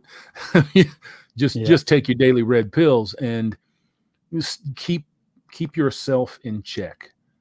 Stay reminded, stay grounded. When people start looking around and they start wondering if things have been going well for a week or two or a month, and then they're like, you know, maybe it's good. Maybe I can just go out and get me a girl, or somebody hits on them, which is even deadlier for a guy. You know, it's very hard for nice, decent men to turn that down. That's when you really have to be most aware. You take those daily red pills every single day, and then you think to yourself, well, what has changed? Did the laws change? No.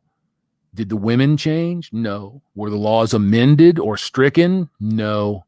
So nothing has changed. So don't fool yourself into believing that shit has changed. Yeah. So on that, I think I'm gonna call it a night. All good. I Peace thank you out. for dropping in, brother. It's been my pleasure to host all of you. Thank you so much for coming in, guys. I appreciate you. And big ups to the chat. Big ups to those wrenches handling business. And thanks to all of the wonderful men dropping in here tonight, and the few women that are actually coming in here trying to learn something. I do appreciate the effort. Don't get too comfortable now, but I do appreciate the effort. Peace, gentlemen.